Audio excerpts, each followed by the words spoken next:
Back to the 2024 Tire Rack One Lap of America presented by Grassroots Magazine with coverage this year brought to you by Hooked on Driving, Everyday Driver, and the Valente Group. I'm going to flip this around so you can see where Brian and I are. You join Brian and I here at the control room at Pitt Race, and we've decided to bring you the action from up here today just because, number one, it's cold outside. It was 78 yesterday. It's going up to a high of 60 today. And we're anticipating rain today. The radar saying that it's definitely going to be raining, nowhere near like what we saw yesterday, but absolutely going to be raining today. So what's nice is that we might actually even be able to bring you all of the sessions today from here up in the control tower because we don't have to worry about the rain and the cold, and and as long as YouTube will allow us to, we might be able to bring some extended coverage today. Obviously, Eric Call helping us out again with the 5G stuff. Thank you, Eric, and HPDRE with Verizon. So hopefully you should have a good stream. If you have any issues, let us know. So we're going to flip it back around so you can see exactly what we're seeing here. And we'll be able to move around a little bit, but realistically what you're looking at is going to be the exit to the downhill and start finish here. And that's sort of the best part to look at anyway from the front straight. As the day goes on, we can kind of show you some other parts of the facility up in the control room, so we have access to all of the cameras if anything happens to happen. But yeah, we'll be able to talk you through everything that we're seeing today. So good morning all, hope you're doing well. Cars should be lining up fairly soon and we'll be getting underway. Corner workers are at their stations, they've gone through the briefings. We're getting ready to go today. Last night was a bit of a long night. The transit was, what do you think, Brian? How was the transit for you? Long. Long. But after we got past that system, we got ahead of the system there in Bowling Green, it was pretty dry. Yep. Lots of traffic. Yeah. And there was a pretty major accident on, was it 71? 71 going into Cincinnati. Yep, so everybody kind of detoured, and that happened right around 5 o'clock, so perfect time, just in time for rush hour for coming out of Cincinnati, backed everything up, including all of the secondary roads and tertiary roads, and made it slow going for everybody. So it was nice, though. The net result of that was we all got to the hotel roughly around the same time. Exactly. And we were able to, to relax a little bit and have an adult beverage or four, and Just two. just two for you. Yep. Adam Spence from Kermit was nice enough to provide some rum. And that was a mighty tasty special blend, Captain Morgan. It was very good. Yep. And Howard showed up. And Scotty Coors brought out his his Coors whiskey. It's his cousins, right? Who's been doing that for them. We got the first car out on track now. It's Nick today, followed by is that CJ? DJ. And DJ.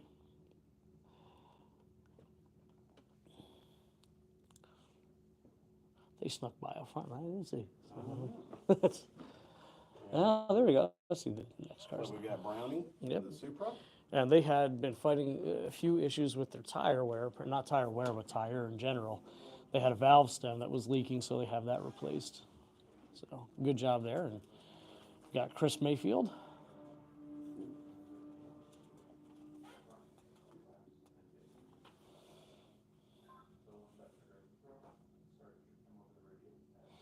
And now we have Dave Ogburn, or excuse me, Nick, getting set to take their green.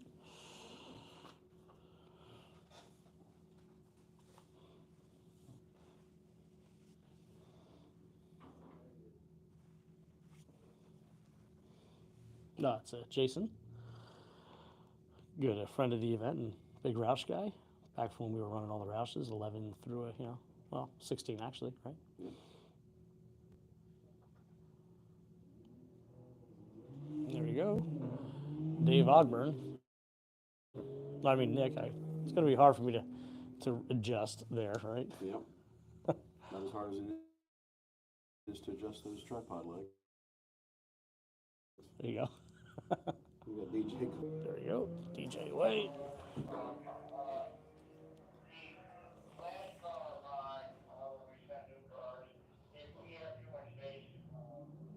Got Andrew taking off. Brian Peters up next.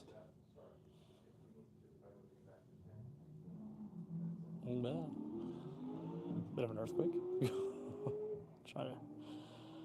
Oh, there we go. I can just do that. We're figuring out some stuff here.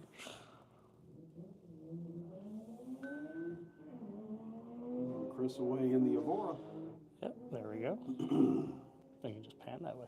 There you go. Much easier.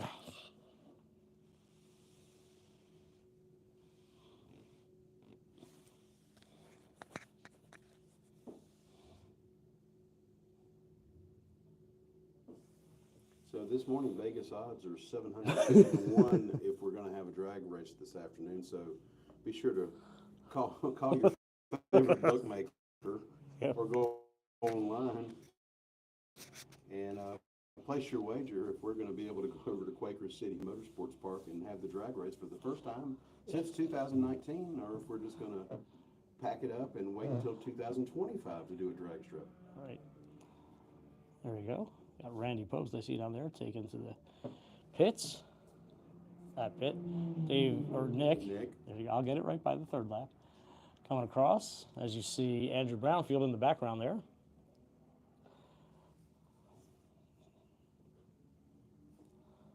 And then I do hear DJ going into turn one. You know, I've got a feeling that with Nick being based at Goodyear's headquarters in Akron, that they're probably over here on occasion. Absolutely.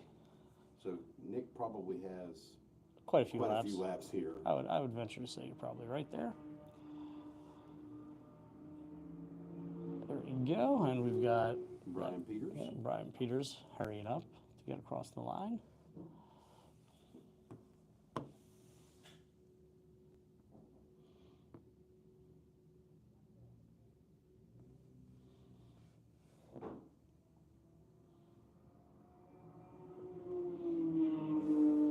And there goes Chris Mayfield hustling across.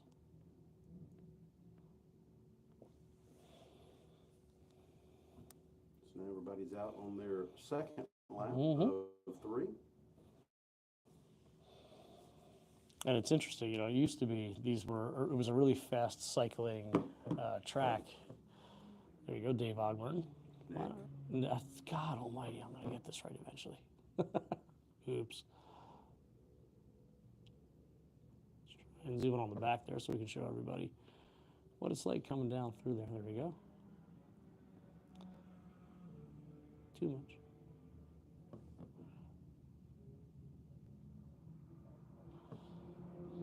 And Nick, I got it. Yay!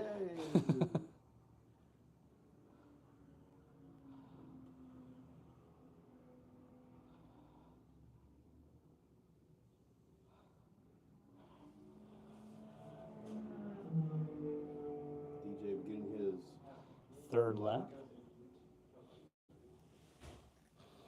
Hey guys, How you doing? Good, how are you? Rock out in the valley somewhere? Or is he... He is generally going to be right by start-finish area. Yep. Or he's by the RAV4 somewhere. Let's see if I can find him for you. Oh no, I'll pick him out. Don't worry about it. You guys got something to do. Not really. We're just I know. following the action. Yeah. It's kind of you to say that. third lap. Checking with Rock. Fun, okay. Nice to meet you. Usually walking around. Yeah, I know. I just got to get the bird's eye view.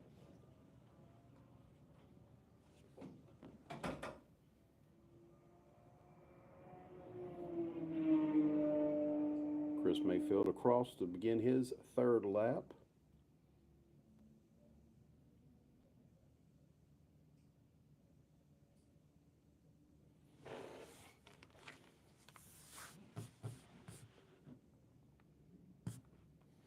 And there goes Nick through the downhill, getting ready to start his final lap, or I'm sorry, getting ready to take the checkered.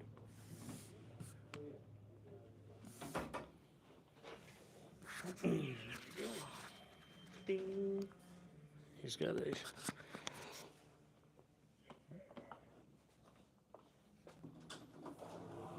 So Claire's checking in Hey, and Claire. saying, good morning, not sure if you know, but your picture is pixelated, tough signal. Is it? Um, Let's see if we can. I did pull the track Wi-Fi. Okay. It was a little better. Track Wi-Fi was a little better. So Well, I was getting, 200 down. okay. Let's see.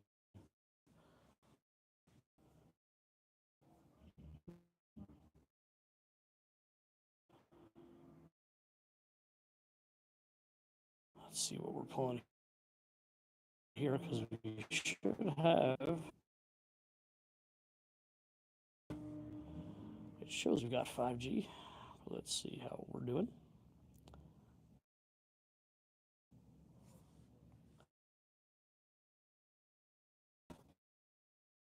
Download on Not a bit just now too. Well, we're working on it, Claire. yeah, we're trying to do this.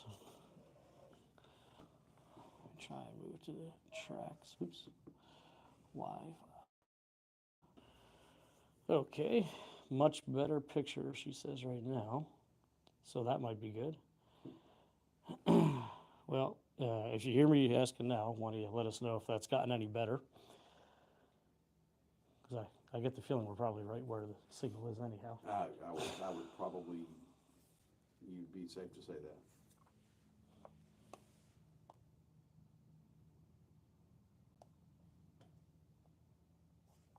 So nice of Claire to be our tech support. Sound is better too. Okay, good. So that means that we've solved that just for you, Claire. Of course, Claire checking in at HOD Northeast headquarters in beautiful Watkins Glen, New York. That's right. Well, Beaver Falls. Yeah. Or whatever the name of the little. I wonder why they called it Beaver Falls. Were there a lot of beavers and they just sort of fell off one of the waterfalls there? Lots of trip hazards. Yeah.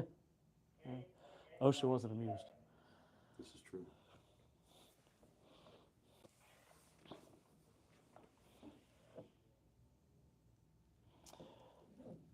You know what I see different about our parts farm co-driver?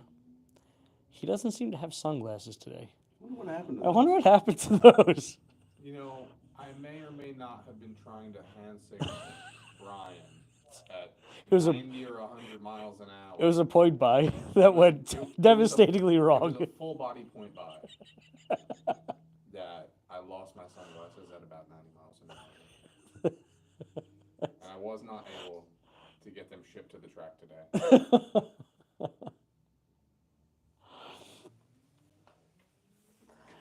We've now got the second run group out and about, coming around.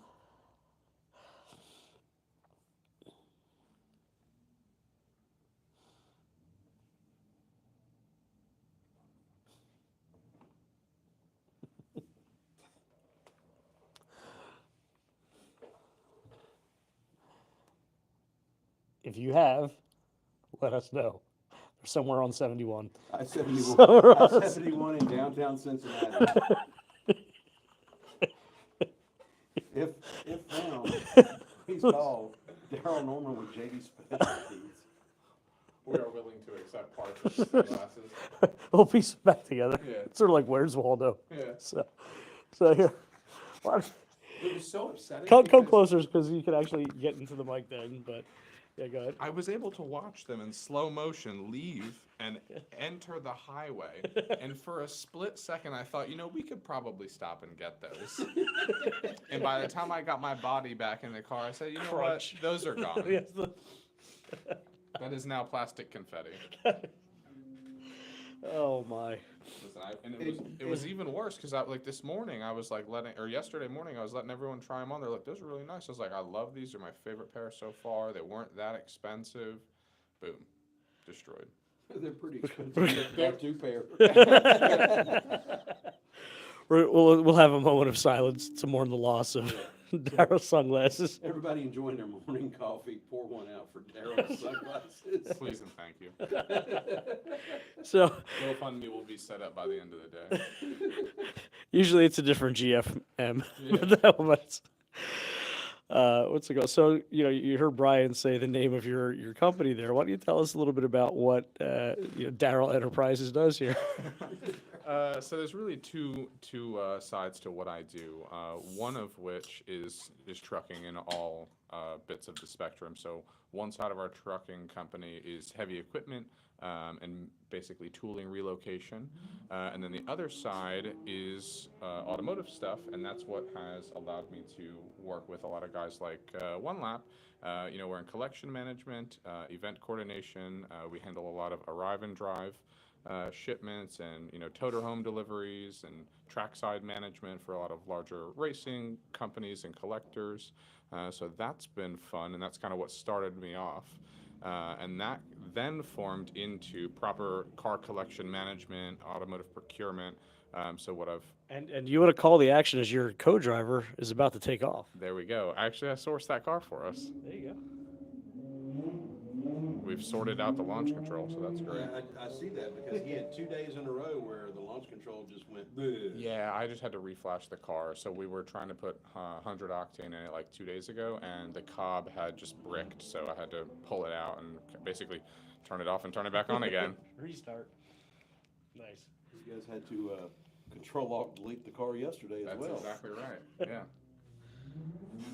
Andy, with that repaired tire, he ran into some tire difficulties yesterday, and it's going to be interesting to have an NSX chasing down a CRX today, because usually it's the other way around. But I suppose the back half of this track does sort of favor Andy's car. Yes, it does. Until you get right about where we see Tom O'Gorman coming around now. I think it's Tom. At least. Maybe Tom, maybe Might be Cheryl. Tom. So we noticed in our group chat yesterday that quite a few teams were having some tire issues, maybe making the wrong tire choice. Yep. And seeing pictures of some not so happy tires. That's right. And, if you recall, Brock and I went through and we revised the rules this year.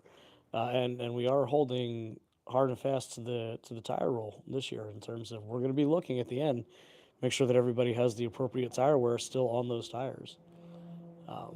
And if not, well, guess what?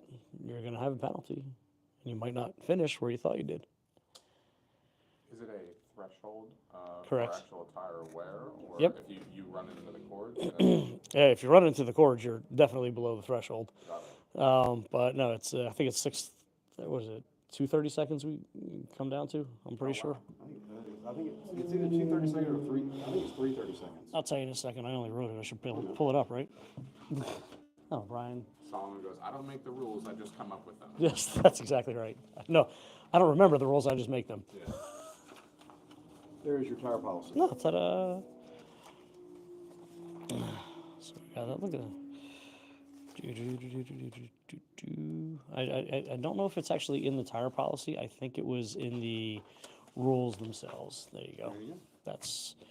This looks more familiar because Tire Rack really are the ones that prepare the tire policy. We just sort of say okay and do that.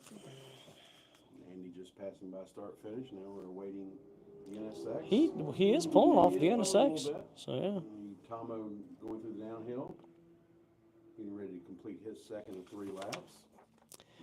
Yes, 2:30 seconds. That's what I thought. There you go. See, look, I did remember something. So it's a 16th of an inch. I remembered a thing. That's what she said.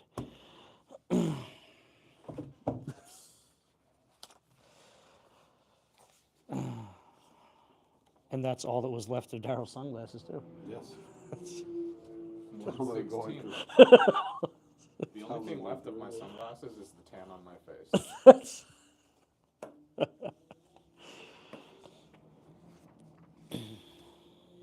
I'm not sure what happens when you print this out. I don't know. There's some interesting Mike Roberts coding in there. I don't know what that's all about. But We got the E-Ray going through, starting his third lap. yeah, with Dave Marcus and the Super going through the downhill. it was nice. And I think in the next group we've got the Penguin Racing folks. Yep, there's Rob. Rob. hustling around. But yeah, last night we had Lisa and Ben. Lisa and Ben with us from the Penguin Motorsport, the Supra, following us for a little over 200 some odd miles, and made some decent time.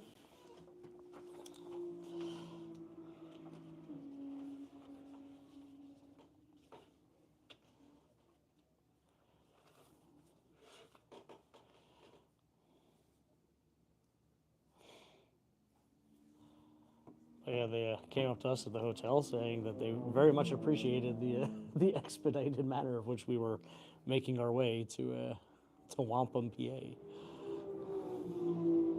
As the Acura goes across beginning his third lap, Tomo was going through the downhill, Mm-hmm. and we'll be seeing him shortly. Crossing start finish. Yeah, I'm not sure which number that is, but I think it's on one of our chats as well. It must be.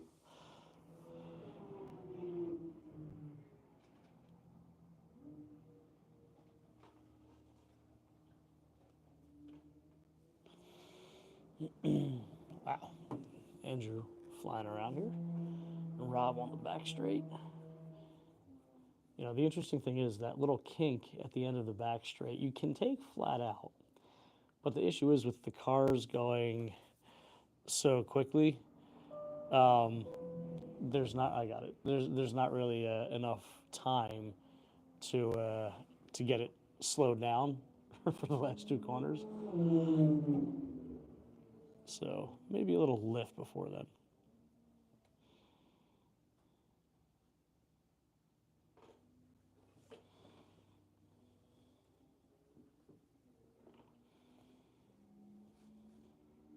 Here. Andy winding that toy car up. As Dave Marcus goes by his Supra. Yep.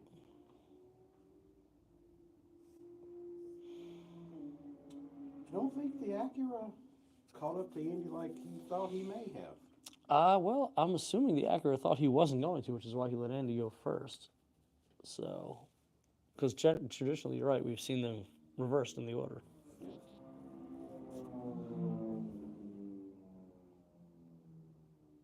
But you do have a pro driver in the Acura this morning.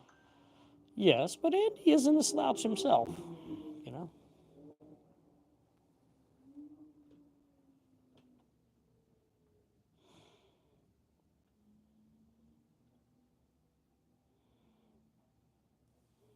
Which do we think it is, though? Son? Robert Son? Or Jim?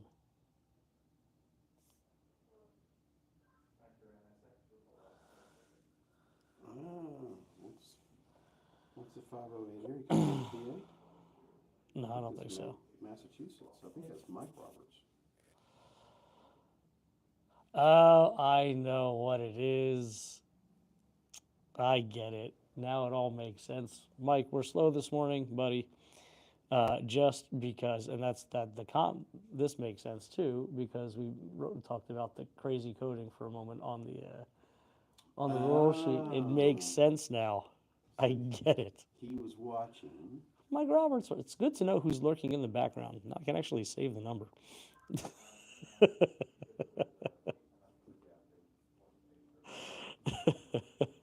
put it in as do not answer.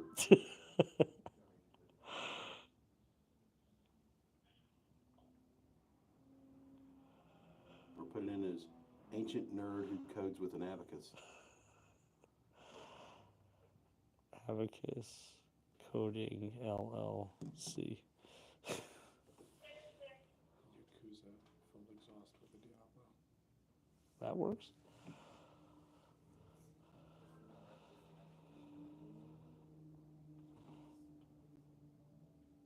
There you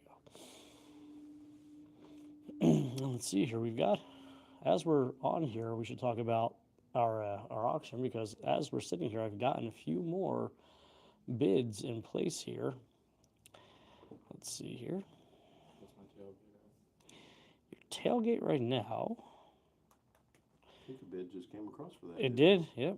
Oops. So I got a response to Mr. Swimmer there. I didn't see where. It was behind him. Yeah. Oh, there we go. So we're not supposed to say out loud. It's a silent auction Well, they don't know who that is. unless you're with the event. I mean, there aren't very many here. Well, nobody's watching, so they didn't know. Okay. Womp womp.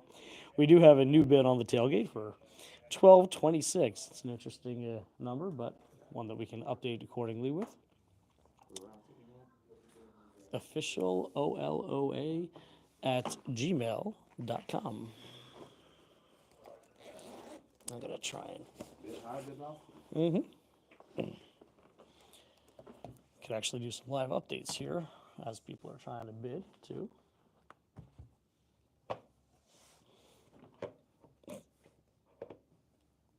Good child. Okay. We have Randy Popes out on his Recon. lap, Yep. followed by, Scotty. I don't know if it's Scotty, I think it's Ben this morning. Oh, it makes sense, Ben, because Ben. Oops. He dropped the phone. There you go. Ben running here quite a bit. Yep. He's I've done some champ car races here with him as well, so he's a good guy all around, and he does know this place fairly well. That makes more sense. With the Underdogs Porsche, and now we got Kevin and Shelby, and Buckley Bradley Corvette. And it looks like the last car in this group is going to be the Kentucky boy. Yeah. Tyler at the helm. You know, we'll check the overall in a second, but they may have dropped back a little bit, but still doing a great showing. And I know Ben was concerned yesterday, particularly with tire wear on that Porsche. I don't know if it's just a combination of the speeds being so much faster this year, there not being as many wet weather days as we've had in the past, but tire wear does seem to be an issue that's cropped up, and we've been spoiled with shorter transits, I think, in years past, in recent history. And they've been able to push harder on track, having more rubber there. But we've had some decently long transits every day in between sessions, or in between track sessions. So maybe playing a bigger role than teams anticipated this year. And that abrasive surface at Inshallah the other day Yep. may have attributed to a lot of this. No, it was very, very grippy, but like you said, very abrasive. Absolutely right. And especially those patches of the Yep. high. Yep.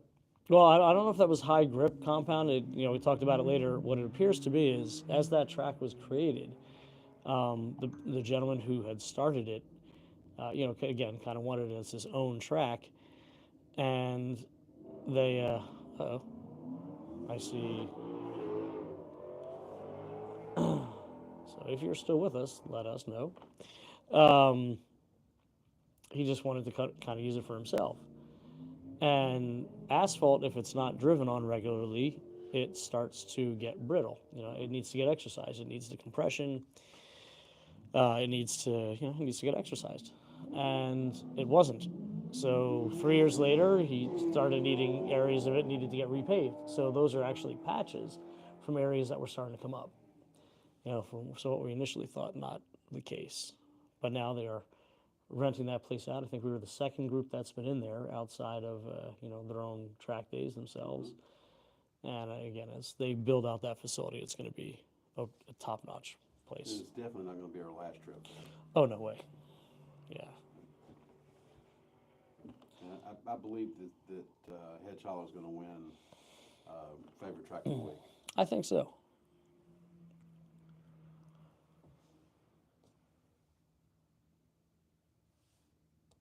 And this is a great facility, and it's kind of shocking that it's been since 2016 that we've been here.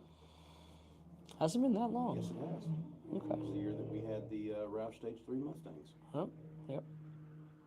Thank you, Jack Jr. Yep. And that was Skillman Ford, wasn't it? Yes, it was Ray Skillman Ford right outside of Indianapolis. Mm-hmm.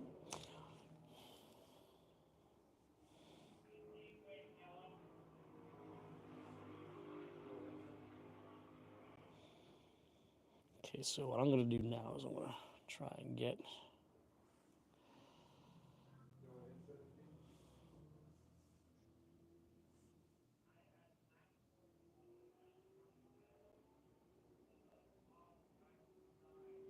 sounds like we had a bit of an off on track, black and orange. 24, so that would be the Bandit Porsche. Yeah, maybe Ben pushing hard on a track that he knows, obviously, but 2 off, that's fine. Not a problem at all.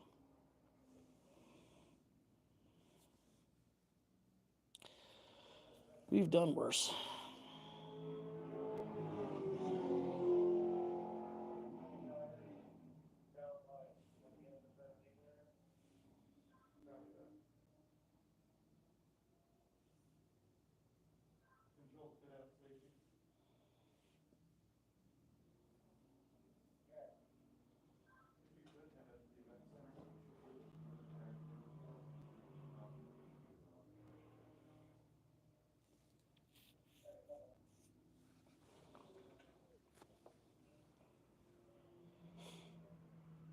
There goes Ben through the downhill, waiting on Randy Popes to finish his second of 3 laps. He ought to be coming into view here in just a couple of seconds.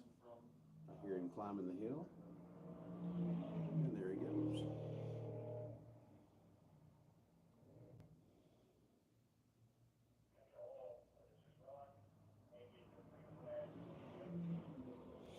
So there's some debris on track, which is what it is from going off. Let's see if I can see what they're chatting about. Look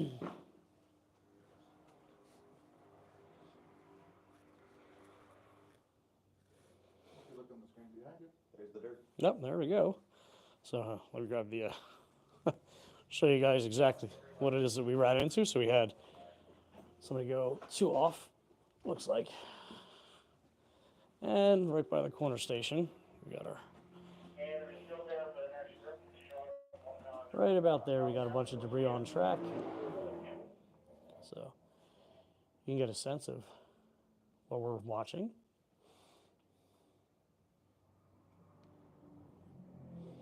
And we could actually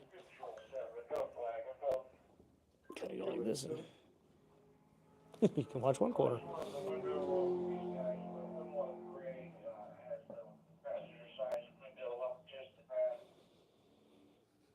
Copy that. Is there somebody in the seat? No. Didn't think so. If there is, we have a bigger problem. Copy that. Then it's not a problem. Did they stop to pick up a hitchhiker? We only require driver's side window down, and no, there's nobody in the side seat. That will fill everybody. That's what I just said.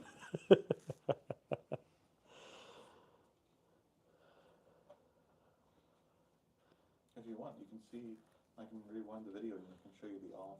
Sure, why not? We got all day. Pretty impressive. There you go, Ben. So if you're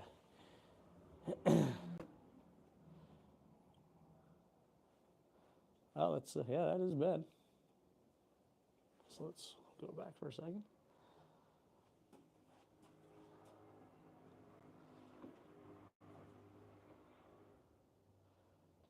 Hey, in the control position, talk to Sadie. Go ahead. I'm sure you can see his.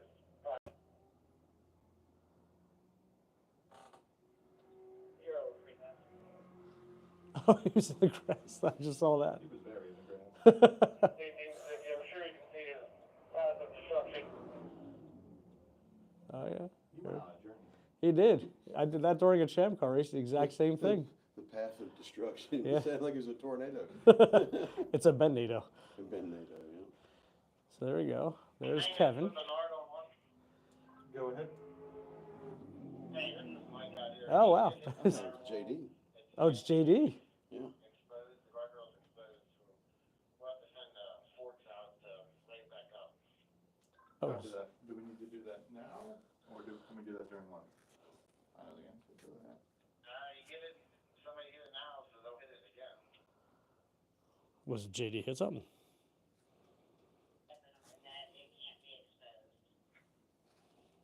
Copy that. I'll talk to my guys, we'll bring the Kubota up through the gate up through the water tower, and then we'll go down from there and make a look. It's going down. That'll work. Looks like we're gonna be in a We may be slight in. little hold for some repair. So that was JD who had gone off there, but the debris was already on the track, so we had two Porsches, it looks like, off. As the, oh, wow, Wow. that was interesting. That was the same video. That was just rewinded. Let me see that one for a second, because I didn't see exactly where he had gone first. Oh, he disappeared. Yeah. So that is JD. Whoop. He gets to a particular point and then he goes to the shadow realm. He did an MH380. He just disappeared.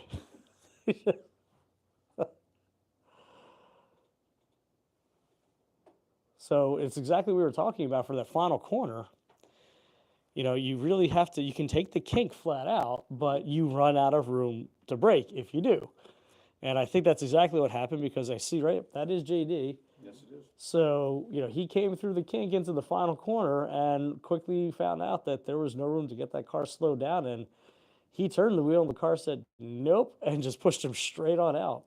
Did he actually make impact with anything, or did he just, He hit the tire wall. oh, he did hit the tire wall. Okay. You can't see it from here. Yep, okay. So, You can need to take a break to fix it. yep, Not something you want to do in a car that you don't own. that's true. So, hopefully all okay. But he did get back underway, so I think the only thing that was damaged there maybe his pride there. Yeah, And shorts. that's yeah, his underwear might be a little different color under the driving suit. Oh yeah, look at that! You got the fender liner wow, out there. yeah, look at there. That's less than optimal. Yes, that is Cars that fit in, and we're gonna be holding them maintenance, you are good to go. Yep, that is not ideal. was a good little smack there. Yep. Go ahead. What I'm thinking of doing is, you can just go like this for the meantime.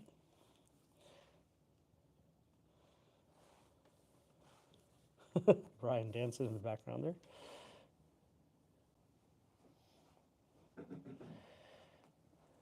There we go. Go ahead. Where are we going out there? It says maintenance of this. Copy that. Go ahead.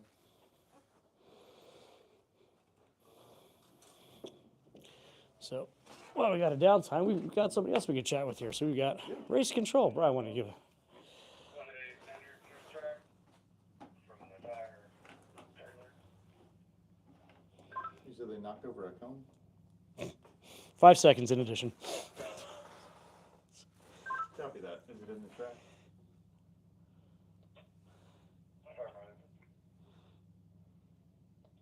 Joel, when you want me to grab it, I can run down there fairly quick. Yes, please. We'll be Yeah. down for about at least 10 minutes, at least 5 minutes. And yes, detail 77, you can stop by and spectate today. So here we are in race control. Why don't you let us know your name and Bernard? Bernard. All right, Bernard. So how long you been here with Pitt Race, or B Run as we still call it? I started as a flagger in 2019. 2019. Okay. So a little after last time we were here. Brian, go ahead. Looks like one of the safety guys are out there water bottles they went out. Copy that. So you get to play with a wonderful. Oh, you should see the lights I can play with too. Oh, down at the end of Pitt? Yeah. Those of you on the track walk this morning may have seen them. Okay. They were flashing yellow. There we go. So what you tell us about the camera system that you guys have installed here? Because we're beginning to see this at a lot more Yeah. more tracks with the PTZ cameras. Go ahead. Busiest man at the track this morning. Copy that. Excellent news. We do have a log I need to keep. Oh, okay. I'll be keeping that first and asking questions. No, that's great, because it's we were getting a behind the scenes look right now what it takes to run a track event. You know, a lot of people just think that it's, you know, you wave a few flags and you keep your eyes out on the track, but it's become a lot more, I guess, technologically advanced from what it used to be. Oh, yeah. Even a few years ago, we didn't have all this. We just had corner workers. And corner workers are certainly still necessary and very important, but these cameras help a lot, especially with keeping records of incidents. Absolutely, and we talked, you know, especially at what was it, Hedge Hollow, you know, the same thing at High Plains. Joel one is off track and back in the pit. Have that water bottle down here. If anybody needs more, have them come down and grab it. Copy that. Pit out safety should be the one to drop it so they can come and get it. You know, is this the same kind of system that we've seen where it'll identify sort of delta times and it'll key in on something if it's very, very slow? Yeah. It's more, the necessary part is watching it ourselves. Okay. It won't give us an alert if somebody's going slowly, per se. We just didn't figure that was necessary. We all have corners out at 14 stations, and we have our own eyes. Awesome. So we can see. So when we see it tracking things, what's it doing there? So it is a security camera software, Okay. as it were. So it's, as it will in a regular security camera, it'll track trucks, people, cars. Funnily enough, in Formula cars, it thinks that people are going about 160 on that street. So I'm not sure it quite made that distinction. That's pretty good. Awesome. So obviously, Copy. so since 2019 you've been here. You started as a flagger, worked your way up. What's the best part about this job? Honestly, I still enjoy flagging quite a bit, and I am in charge of scheduling flaggers and everything, so I can put myself out there. And in the event where organizations bring their own control, I am out there. Just for example, Lemons this April I did start. And I still do enjoy flagging quite a bit when the weather's nice. Yeah. It's very nice to be up here in the air conditioning. So, yeah, when the weather is inclement, you would rather be air traffic control. Yeah. Essentially, yes. There you go. Very cool. So we're seeing them making some repairs back there. Very cool. Well, we appreciate you hosting us today and allowing us to hang up here with you all. Certainly. It's been fun. And yeah, we'll be with you pretty much the rest of the morning. Sounds good. A lot better than being out in the cold. We were at High Plains on Monday, Yes. and sustained wind gusts of 45 to 50, with peak gusts at around like 70. It was knocking us over. With a migration of about 10 million tumbleweeds. Yeah, running across the track. You know what I should have looked at? I should have gone to the control room to see if it was picking up the tumbleweeds as they were going across the track as targets there. Because there were many, many, many. Can't say we've ever had a tumbleweed out here. No. We've had a few coyotes, but no tumbleweeds. As a matter of fact, depending on the person you ask in track staff, they refer to the 4-5 dip as Coyote Gulch. Oh, okay. So I guess they're coming out from the woods there and running across. Yep. Yeah, you see there's also a little, Oh, yeah. I think that's a steel coyote. Oh, wow. Look I'm not sure if that's supposed to be a wolf or a coyote because it's currently howling at the moment. You can see a bit better. Yeah. That's on Coyote Gulch. Very cool. You can also see the photographer outlined right there. Oh, yeah. Well, I can't see through Brian. He just went behind the bushes. There you go. Uh-oh. Wonder what Steve's doing back there. Let's try it.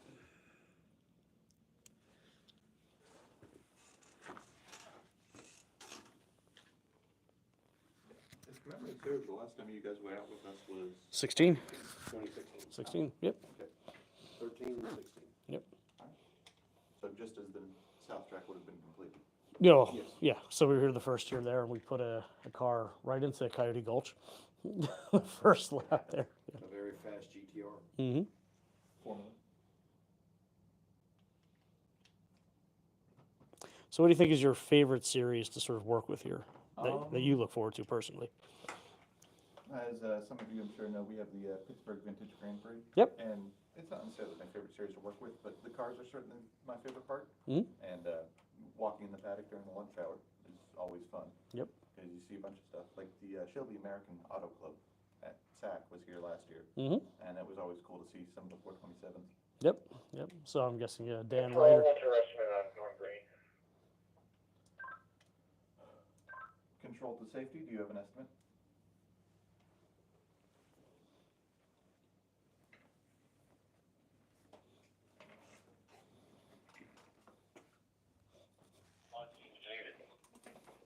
For north, they're about 7 to 10, maybe 7 minutes away.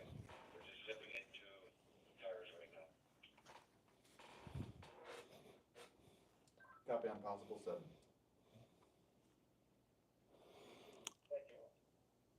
So So I'm guessing Dan Ryder with Shelby American was here as well during the Pittsburgh Vintage Grand Prix.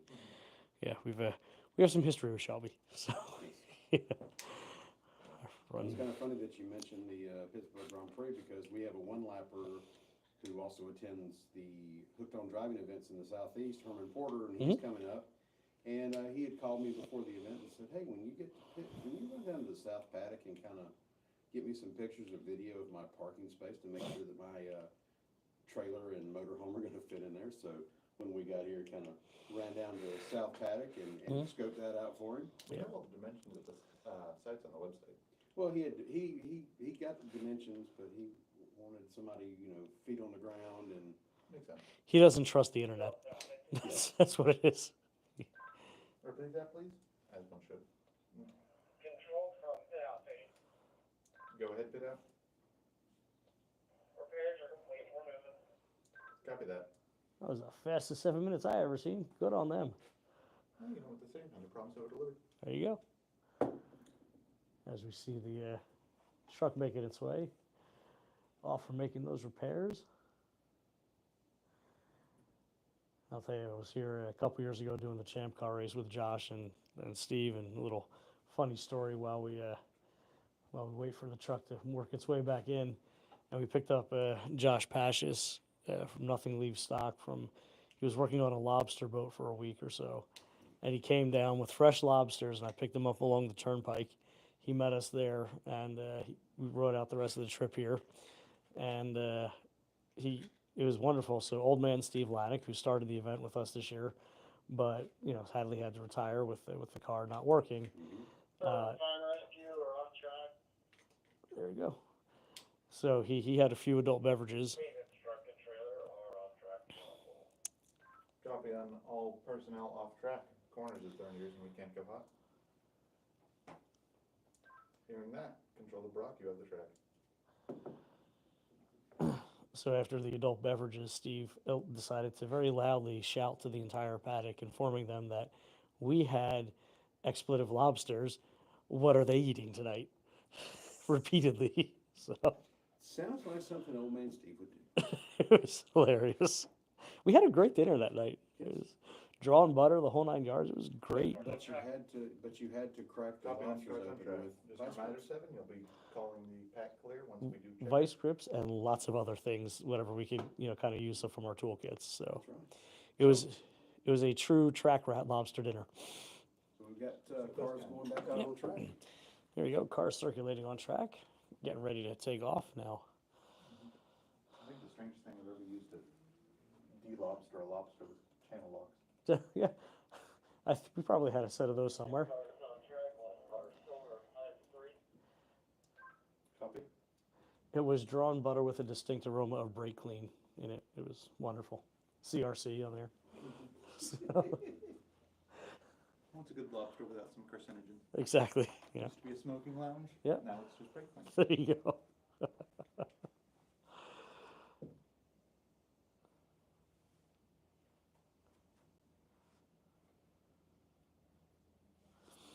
All right, so we are getting back on track here. Is that Mark Matthijs there? Going right It down. might be. The first car there being tracked, so he should be coming up shortly.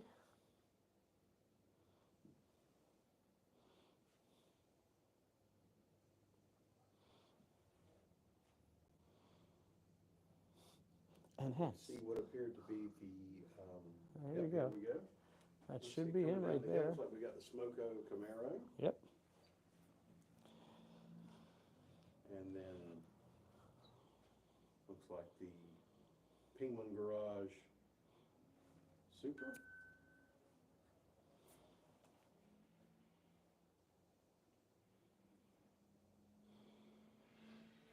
The Subaru 10,000 turbos. There you go. We Chrome. passed by them yesterday. There we go. So here we'll be able to see exactly. There's Adam and Kermit.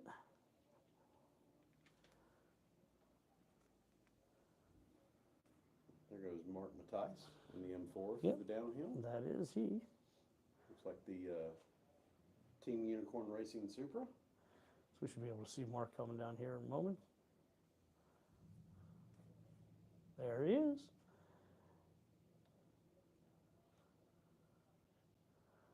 So this obviously one of Hooked on Driving Northeast tracks. We'll see if they get here this year, but let's hang with you live and show you what we see out the window.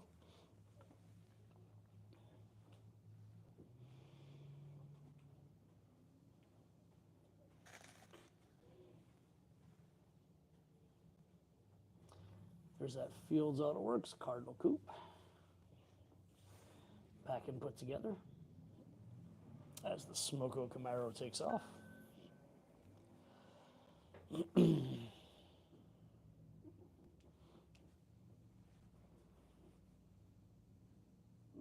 down and away in her Supra.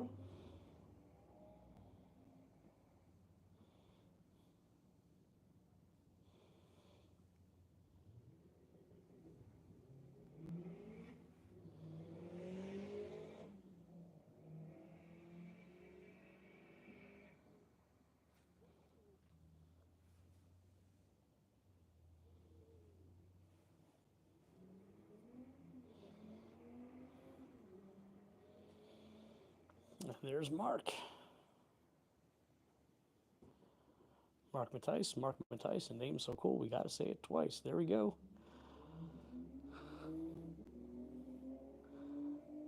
Yeah, he's cool, but his girlfriend's cooler. That's true.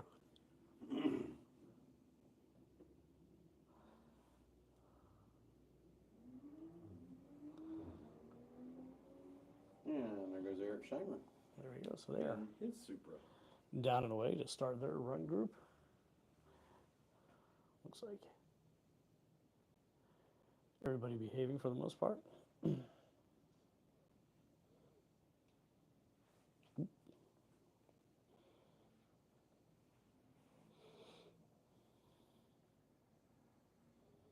So we are taking donations for someone to provide us with our own camera system. So we can bring you the action from the track like this. Just to bring a full satellite rig next, right?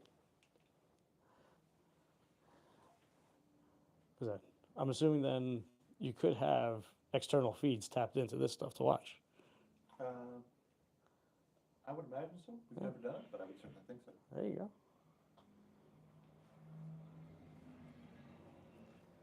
Smoko Camaro whistling on down the front straight.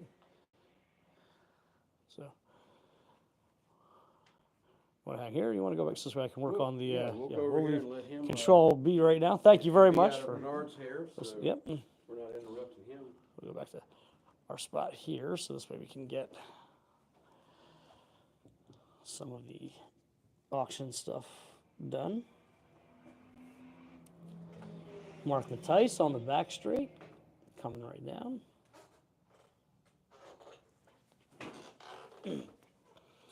I'll tell you what, that was cool. Yes. You know, and we're able to bring lots of live updates that way, so that works out wonderfully. And thank you to Bernard for hosting us there. We appreciate it. Mad Dog. Souted him with that nickname a couple of days ago. Yep. And there he goes. There goes Mad Dog. I'd say he's doing about 20 or Oh, so. Brian. Oh, Claire. Eclair. Claire. That's if she were in the Corvette, the E-Ray. She'd be the Eclair. That's right. So I guess she needs to trade her AMG in and get an E-Ray so we can call her E-Claire. Yep. And if the former owner of Hooked on Driving National had one, it could be David Ray E-Ray. Or David Ray. Now you're stretching it. Yeah, I'm tired. We didn't get much sleep. I had no trouble going to sleep last I didn't have trouble going to sleep, but there was just not much of it. night. And whose fault might that have been? The alcohols, or the availability of alcohols. We have a lot of enablers in the one lap family. This is true. We have a whole new term to you can do it. No kind of way. As the Smoko Camaro goes past start finish, there goes the Subaru of 10,000 turbos, Whee! which Gretchen came up to me last night in the hotel lobby and said that her family is watching the live stream, friends and family watching the live stream, and said, "They call you guys the Subaru 10,000 Turbos." So I think they appreciate the funny little moniker that we've tied to them. Well, that's one of the benefits to doing this. We get to make up our own names for things, and we call it as we see it, right? This is true. It's very sophisticated. Kind of like when we get down to Nick Haynes and Scott Mattis. Yep, that's true. We threw out their team name and aptly renamed them Two Guys, One Camaro. That's right. Do. There goes Mark starting his third lap as the Unicorn Racing Super goes up the back stretch. Yes, indeed.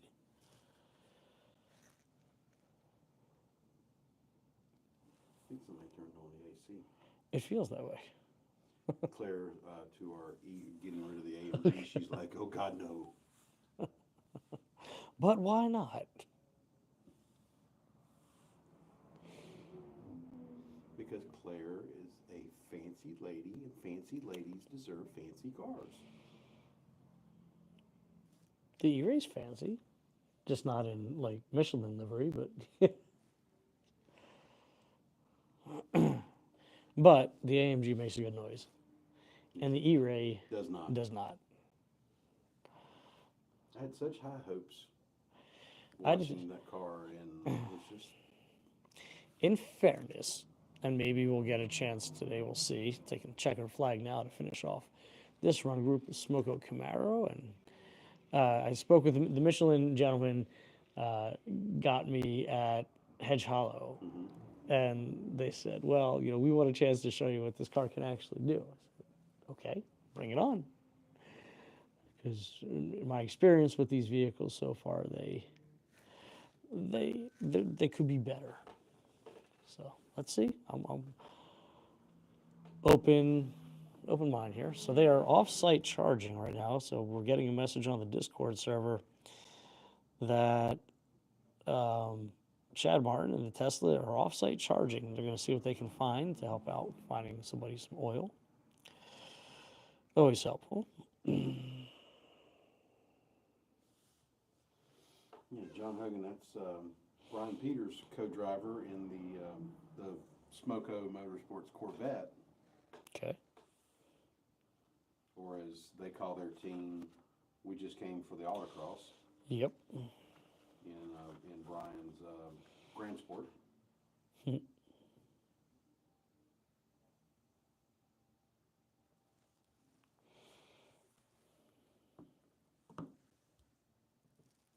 Just now. Just Okay, Claire, we get it. very touchy, isn't she? Talk about beating a dead horse. Right. There were some people beating a dead deer last night on the highway. Yeah. There's one in the left lane along the way here that got clobbered repeatedly. It was, let's just say Bambi got a facelift. It was nothing but deer jerky and entrails when we passed by. It is an accurate description.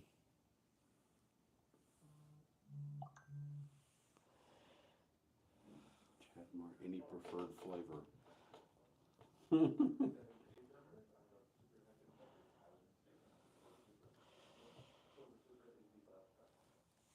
Not fancy not having a midlife crisis.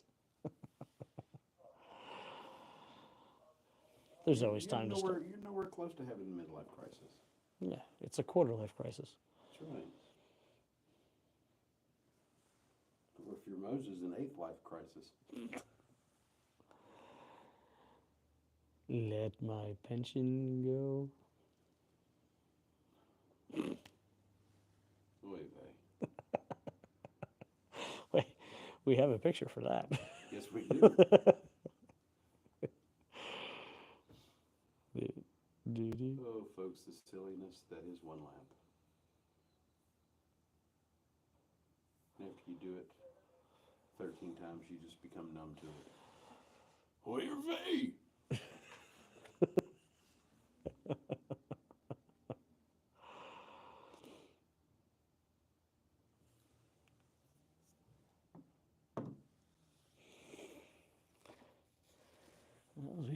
wait for some more cars to take to the racetrack. It's crazy, isn't it? Yesterday it was 80 degrees here. Yeah. Sunny, lovely. And now that front that caused all that weather yesterday has dropped the temperature. And now it's ridiculously chilly. 58 here.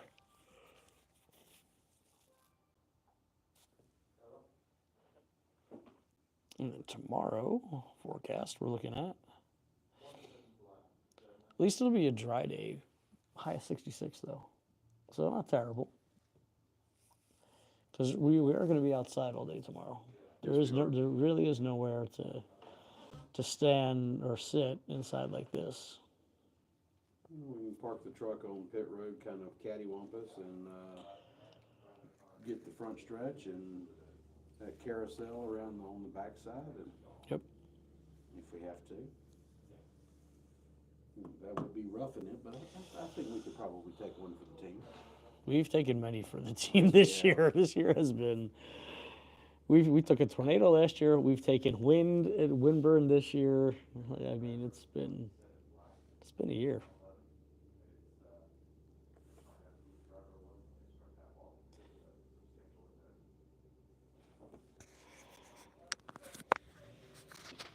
That would be J.D. Cruel. J.D. Cruel. Krull.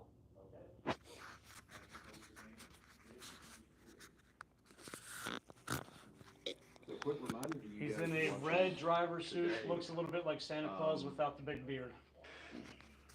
Our timing crew that is here today is providing live timing. And Solomon, go ahead and tell them how they can view the live timing on the One Lap website. Sure. So if you go to www.onelapofamerica.com and look at the top right corner there, you will see a link that says live timing, and that is exactly where you can find it. Our next car's rolling up. We got Doug Willie in his Camaro, followed by looks like Ryan's driving the Iowa Z06 this morning. Then we have Mark John. It's not how you pronounce it, Brian. It's Oh, that's right. In his Camaro, and the Kozar Cares Cayman.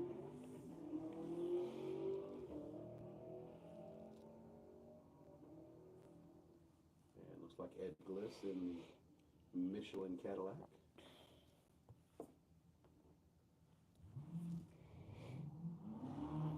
Just call it the Madillac. Cadillac. The Madillac.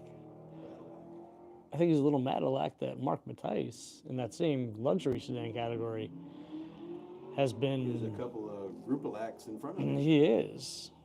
There's at least one here. And overall, let's take a moment and look at some of the overall standings here.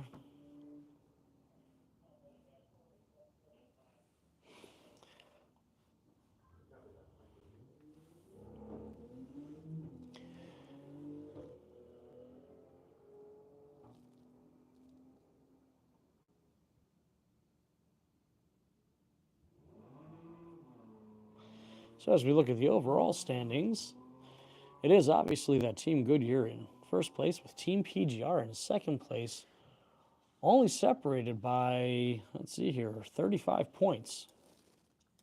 So a very close battle there. Yes.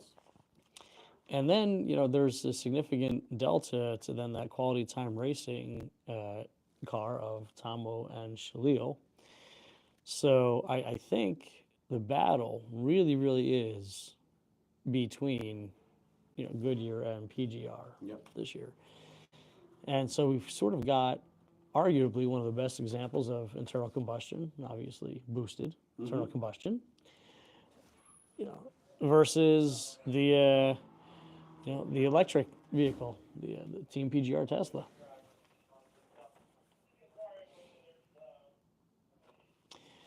And then in third place right now, obviously we talked about Tomo and Shalil. And they still have a fight on their hands with that Evora S for the last spot on the podium. Yes, they do.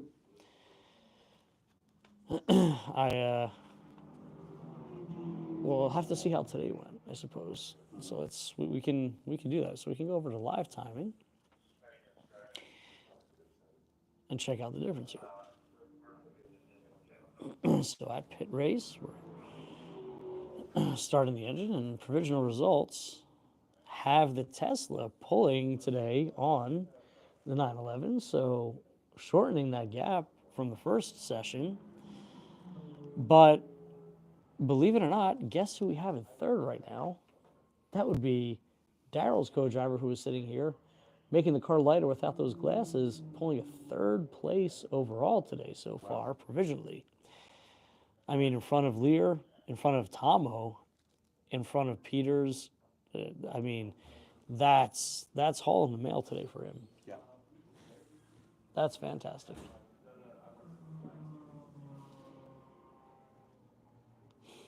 Scotty Core, or Ben Shout, getting 10th so far.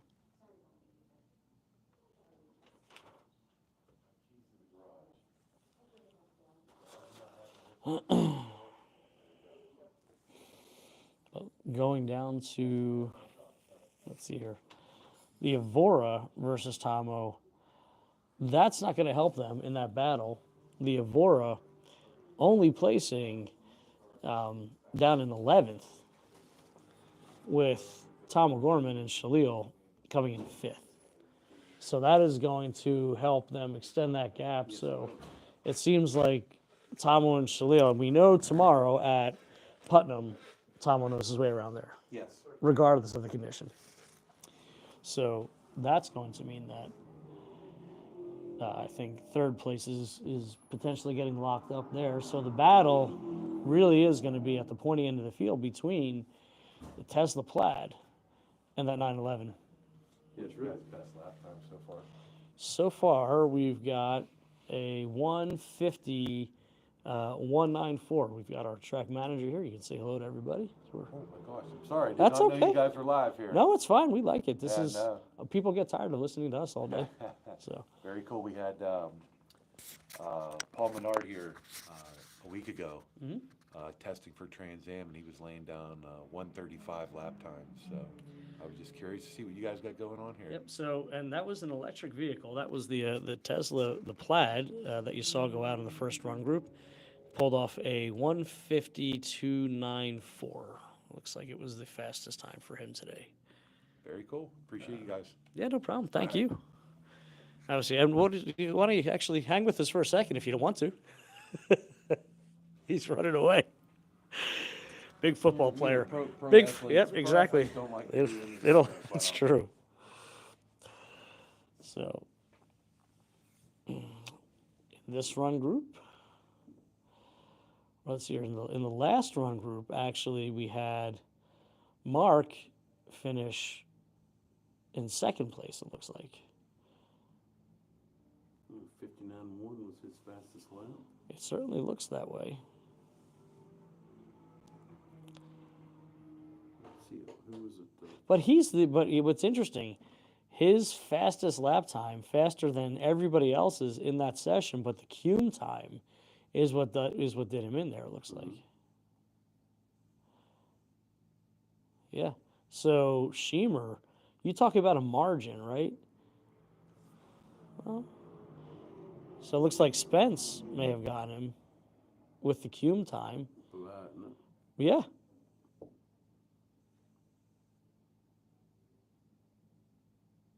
So it's updating now, so we'll go down momentarily and see where he fits, where Mark slots in here. Here we go, Russo. It's really going to be a shame we not have the live timing tomorrow. Yeah, that'll Because be good. that would, So no, Mark did nip Adam. about 3/10. Yeah, by 3/10. That is how close that was. Over 3 laps between a BMW M4 competition and an Audi S5. Wow. Is that an S5 or an RS3? RS3.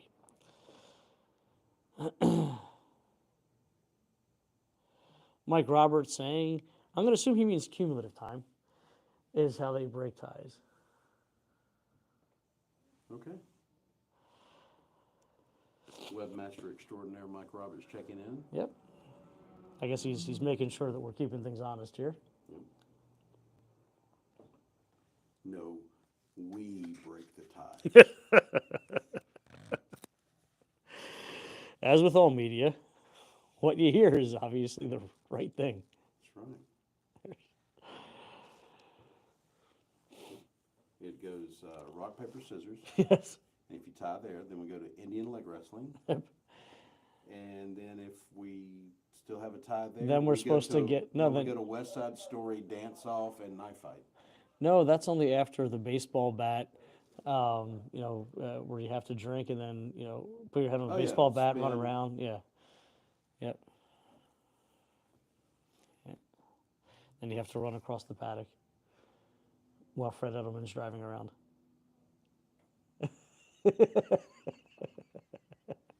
I'll take the L. Mike says no, he's just pedantic. And today's 50-cent word brought to you by Mike Roberts. Yeah, remember, as Merriam-Webster said, never use a big word when a diminutive one will suffice.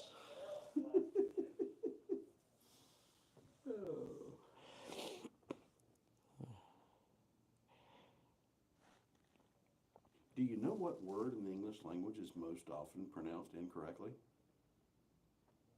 Incorrectly. There you go. Hey, look at that. Got my thinking cap on today. Did you stay at a Motel 6 last night? No, I didn't. I stayed at the Ramada, The lovely Ramada Beaver Falls. which I don't think has had a renovation for that Ramada for quite some time. I felt like it was funny. So the photographer, I guess, the Grid Life connection there, or maybe in that FRS, we both exited our room. So I exited my room, which was very far from anything.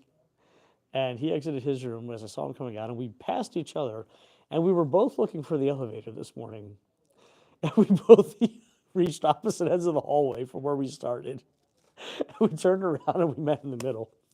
And we still couldn't find the elevator, so it was kind of like The Shining as we're walking around, all the doors sort of sounded the same. That carpet sort of looked like The Shining. Well, Mr. Hollis. Howdy. Can I borrow y'all's truck? I want to go to that little race shop down here and try to get tire mounted. Yeah. Yeah, Adam. Find Adam or find somebody with Toyota and they can get a hold of Adam. Yeah. Because we don't have the keys that are in there, or he has them. Do we know where Toyota is? I'll tell you what. Let me do this. Hold on, Brian. Right there. Brian, hold on. Stop. I got it here. Who's calling? We can do this. We have communication devices these days. We'll just say, EG, okay?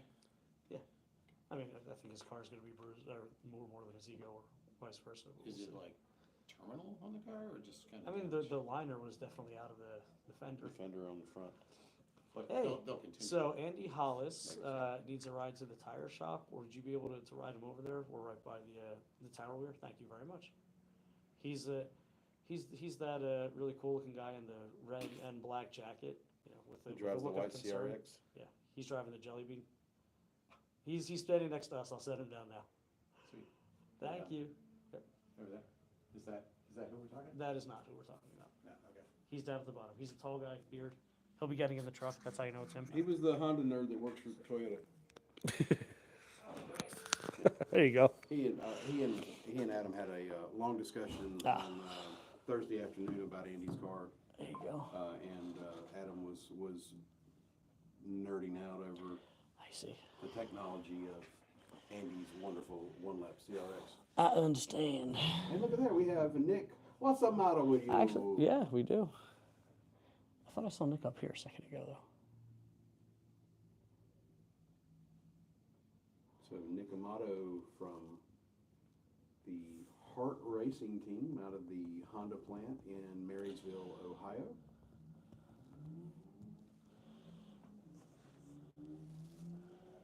We've got Dylan in the Bridgestone Honda. And he'll be followed by Christina in the Bridgestone Acura. Wow. I want to bring something to your attention. So between 4th and 5th today, between the GT4 RS wannabe of Lear And DJ? and DJ, and the O'Gorman car, the GT3, we have a difference of very small proportions. Does that look like 6/100ths to me Yep. 600ths of a second.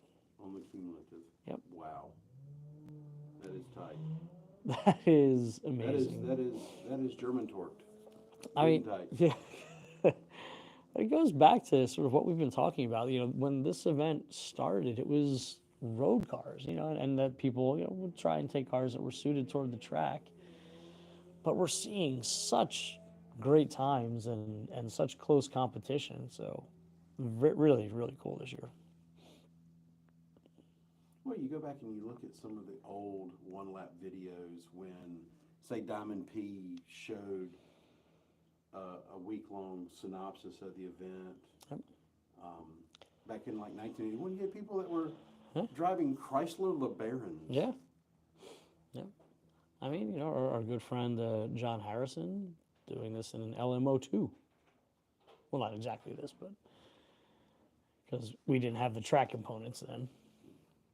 Doug Beecham saying that was the most uncomfortable vehicle he's ever ridden in. As did Harrison. It's it's one of those things that the lore of it, I think, is more attractive than the actual experience.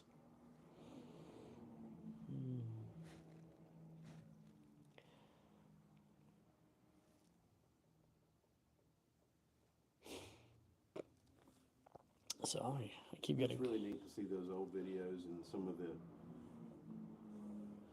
the personalities Oh, at yeah. that event. You had Rocky Aoki, the founder Yeah. of Benihana. Right.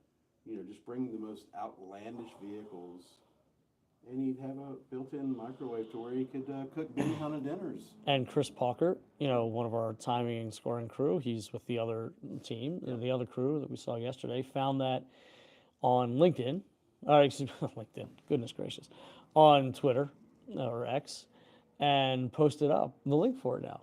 So somebody can go and restore that if they were to so choose. Well, and the stretch 911. Well, that's Rocky. Well, yeah, that's Rocky. Yeah. John Ficarra from Ficarra Oh, did he Classics buy it? has it and Oh. is bringing it back to its glory. No kidding.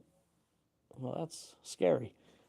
I don't know if I'd say glory is a word for it, but Well, that's what John would say. there you go.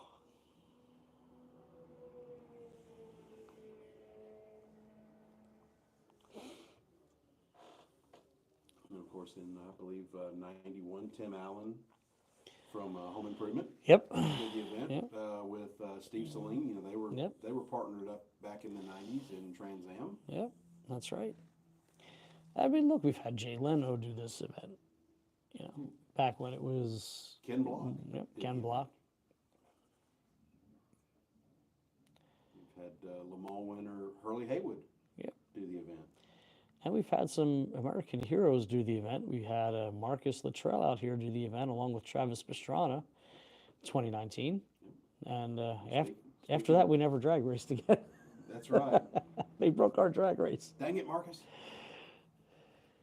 Speaking of American heroes, our dear close friend Liam Dwyer. That's true. Liam Dwyer, who we may have some news about and doing something with very shortly.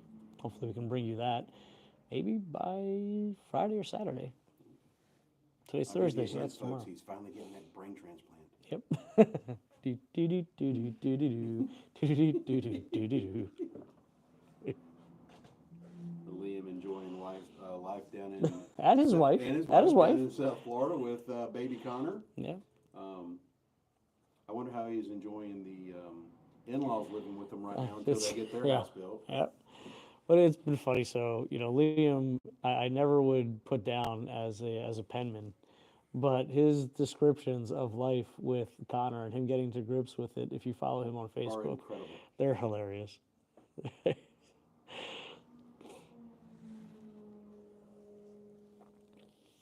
And wow, I can't believe we already had an hour and 20 You are sitting with us here at the 2024 Tire Rack One Lap of America, presented by Grassroots Motorsport Magazine, who right now are getting their tire taken care of with our Toyota Tundra from Toyota PE, who was kind enough to provide that. And all this wonderful coverage this year brought to you by Hooked on Driving, Everyday Driver, and the Valente Group. And outside of, I think, 2 occasions, today being one of them, we've been streaming everything through this cool Verizon 5G MiFi unit that Eric Call provided to us in conjunction with HPDRE. So thank you, Eric. And yeah, I'd say all around the country, it's worked really well. I mean, we haven't had complaints about the stream. There were 2 spots. One was Hedge Hollow, right? Because Hedge Hollow was truly in the middle of nowhere. And this was a gentleman's private track, so it was a lot of land that was untouched. So I don't think there were many cell towers around there to get anything off of. And He here, made sure that he had the best internet available. fiber optic and the whole 9 yards, right? So, and that was through the co-op, right? Yep. They Their informed us. local electric co-op. Yep. And here at Pitt Race. So, and some of that could be that we are inside a building as well, which This is, is true. pretty thick walls and glass and has a lot of other electronic interference in the background. So just But tapping we- into their Wi-Fi. But we wanted to enjoy the creature comforts today. We did. We've earned it. But you notice with our pixelating broadcast, that there is a common denominator. The same person complained about the pixelated broadcast both times. Yeah, I know. We've got a blocker. I think we need to block her. Or at least tell Mark about it. Like, Mark, He's gonna look at us and say, "What do you want me to do about we've it?" got Tom O'Gorman calling. Tom, we're calling in. Hello, Tomo. First time caller, long time listener.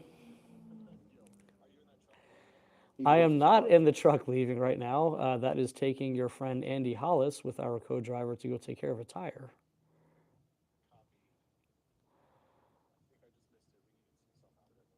They should be back very shortly. He's just dropping him off to go get his tire taken care of. No problem. Bye-bye. Is Jason back? Your Toyota just left without you. That's actually a new feature. It's called Smart Go Away.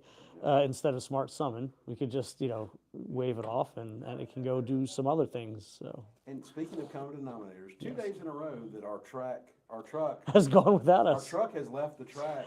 Without- And Tomo immediately coming, "Well, where is your truck? I need the podcasting equipment." These young kids and their jorts and their spiky hair and their blue sunglasses And their fast lap and times. their fast lap times. What's that all about? I remember when we had to wind our cars up and push them both ways, like Andy did yesterday. So this run group has come to an end with their Acura. I thought they just started. Well, have they? Because it looks No, like they're done. they're fishing. Abington, Virginia. Let me see who this is. The other.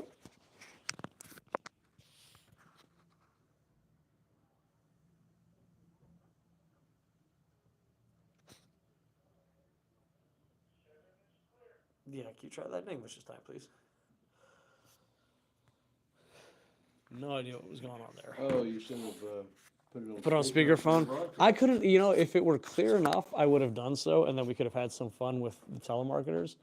I mean, yes, I understand that it is a job and everybody needs to make money doing something, but could you do something that's less annoying, or at least not call me, please? We're busy. Yeah, when we're busy doing things. Because now it doesn't even come up as spam likely anymore, because they're just spoofing numbers. And I suppose you know what you're doing at that point. It's not like you've fallen into a, Abington, Virginia. Same way. Hello? Hello?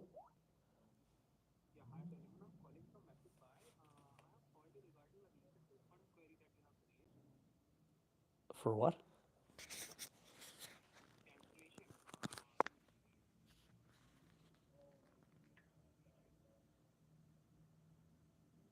I'm sorry, I can't. It's very hard to hear you.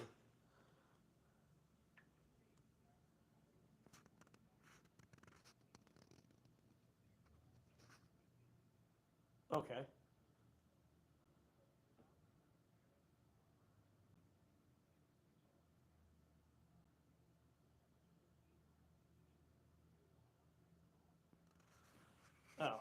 number one, I can't.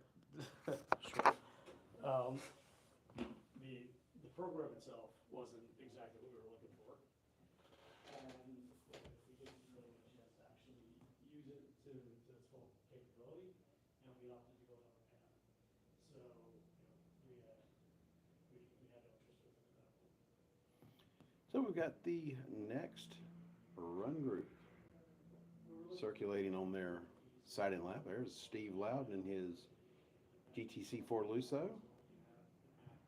Where we can have functionality with some other applications that we use, as well as we can roll out quickly to about 320 people that need real-time updates. I really can't. I can tell you that right now we're actually in the middle of a live broadcast, which I was interrupted with this for some reason. I don't know why I couldn't put it through. But also we opted to go another route, so I appreciate it. If we have anything.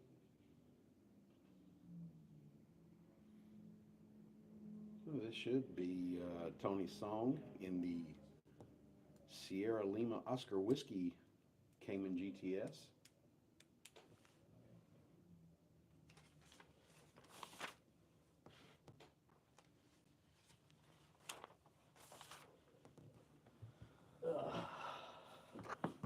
Released on Steve Loudon. That was a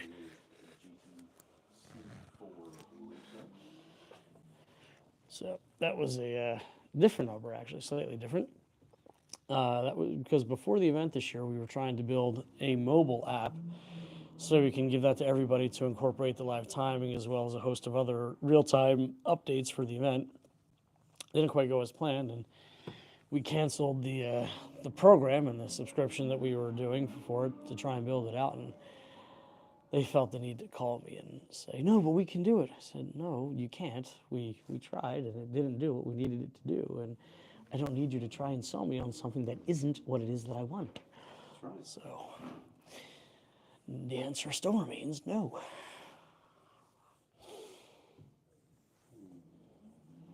Brian DeFries in the One Snack of America Corvette. Mm-hmm. And there's the other snack, that Camry. Yep. Good looking car. Sri Patel most likely at the wheel this morning. Wee. And the Tire Wall Racing. Hopefully- GR86. Hopefully. They don't wind up with the tire wall.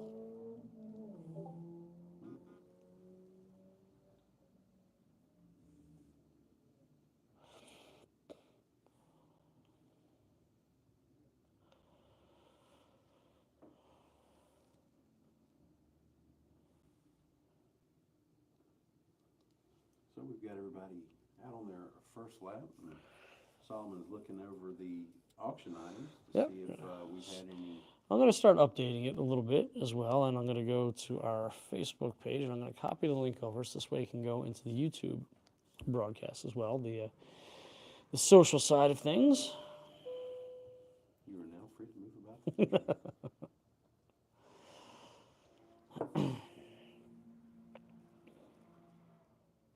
Ferrari looking good, sounding good. Brock have his transit.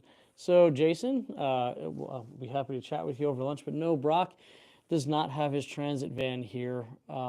He didn't used to really drive that one. It was Leslie and Bob, who we caught up with the other day. And we no longer do that. So we are going to be rolling out something where you can order things online, but we don't have any swag here. Not much.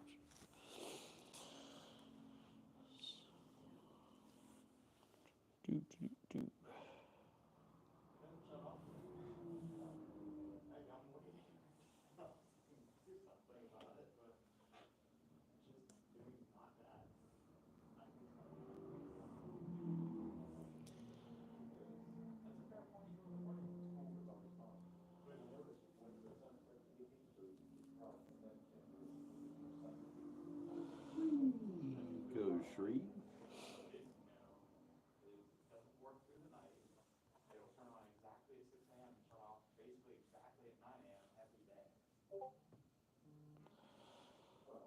Where did you find the oil? They need some too. Looks like the Tesla's gonna end up being on DoorDash duty. It looks like it, right?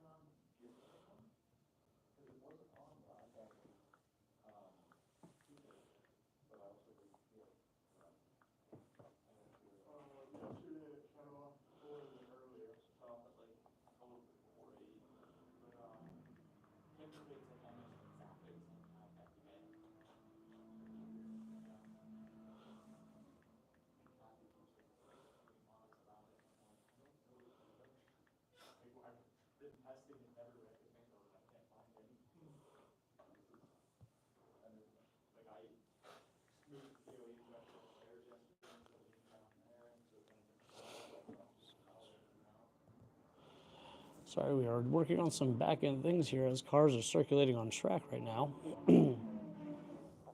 I see. Good, it comes up here. So right now we are going to put in the community section where we have that live timing and scoring link. I'm going to paste the link for the document with the auction items.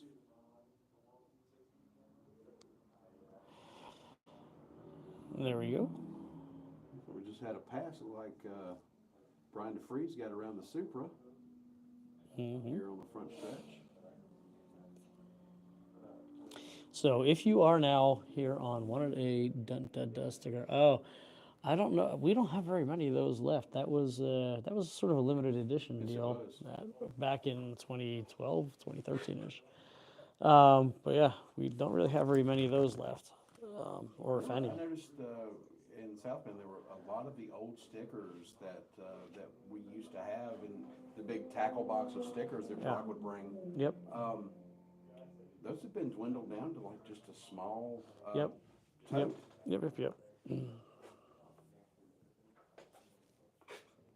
But it would be nice one day if we brought back some of those retro stickers on a We can. very limited. I think what we can do is during the year, maybe we can do some runs this year, and people can order them or get them out that way. We may put a poll out.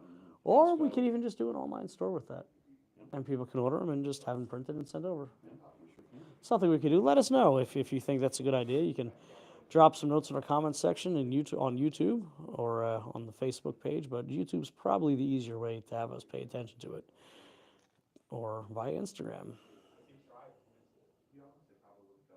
What sticker do you want? Discuss amongst yourselves.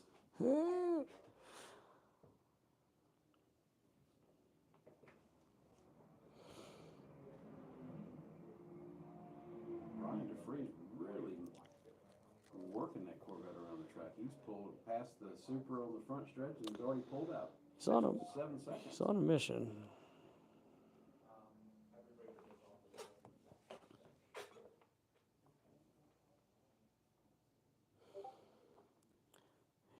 Well, that's certainly. Anybody got a 12 millimeter stub box wrench? Yeah. If so, find Nikki in the red 2002.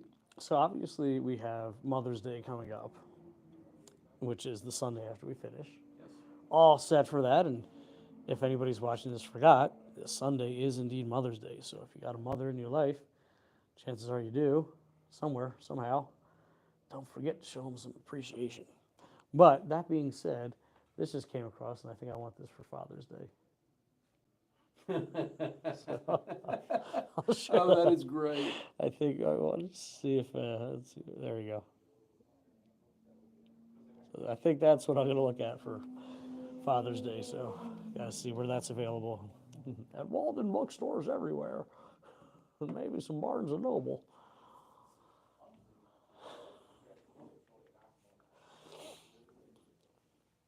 Oh, there's even their mom's way worse than me. There you go. I don't know. You see, that's an interesting dichotomy there, isn't it? You see, like for Father's Day, I would love a book like that, and that would make me laugh. If I were to give that to Chanel. I don't think that would be well received. No, that'd go over like a fart in an elevator. It's- Oh, we have a tumble bag. There's a tumble bag. I wonder if it's getting picked up on camera there and it sees it going by. Still faster than some of our competitors. Now, will it change direction with the breeze from the car? Not going fast enough.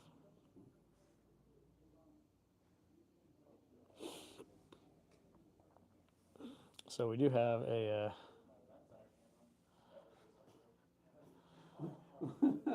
Look at the cover for Why Moms Are Way Worse Than You.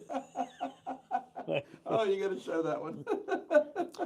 For Mother's Day, you can also do. Well, let's see if we can get. There you go. Available on Amazon and other resellers.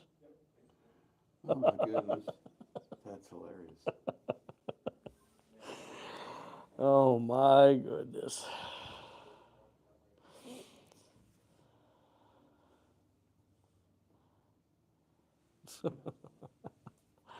Here's what David needs to get you.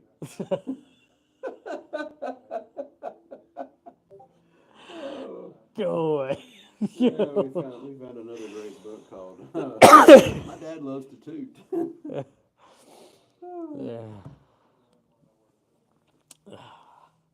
You know, usually the cold weather and the wind and the true. rain makes us silly.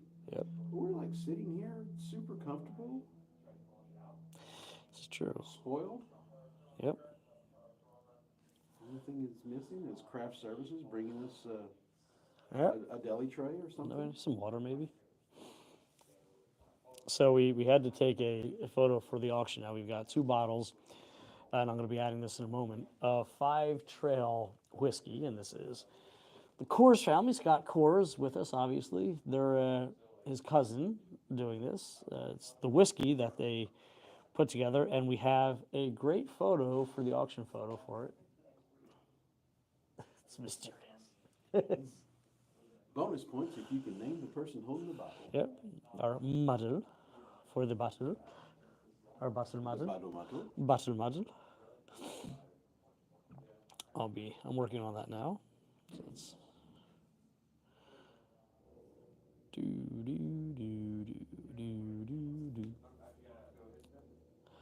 Tom O'Gorman must be closed. Some air dropping to myself, and he's here all of a sudden. I'm just going to send it to him just for the heck of it to see where he is. If he accepts it. He'd be like, huh? Walk around the paddock airdropping that photo to people at random. I've seen some Oh, boo. It rejected.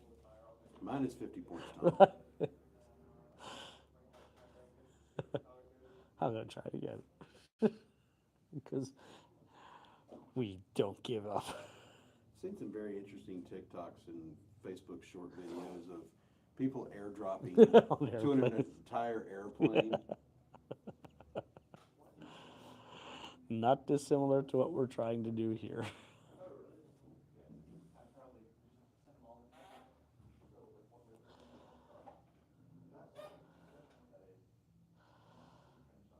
So like we got Brian Valente and his Woo! GT500, One of our sponsors, of course, bringing you the live coverage, the Valente Group right there. and then Scott Robertson, and then the field's Cardinal. And wow, and then we've got the club spec Mustang, but also Fred Edelman. And this is interesting because we've got 2 hooked on driving, one former owner and obviously still runs with HOD, Fred Edelman. I think is it Bridget? Bridget. I think Bridget Bridget is because I saw her walking the track today with Brock, but Brian taking off. Good deal, buddy. But I think that is Bridget. it looks. I don't know. Let me try and see if I can zoom in here. Oh, let's enhance. Because I believe if they got the brakes fixed, that she was Which going they to did. drive, that she was going to drive Pitt or Putnam. No, unless think that's unless what- Bridget got a goatee, which I don't think she would look great in. That is Fred. So boo, not what we wanted to see. We wanted to see Bridget here today.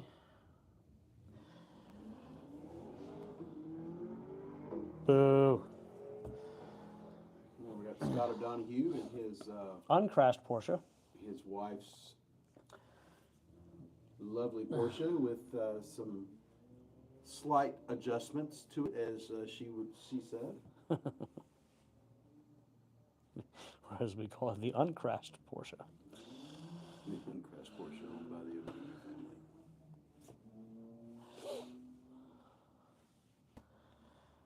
And they're off and away, so let's see Brian come down the hill and follow along there, see how he does. I think we're picking that up more than that, so there we go. Enhance.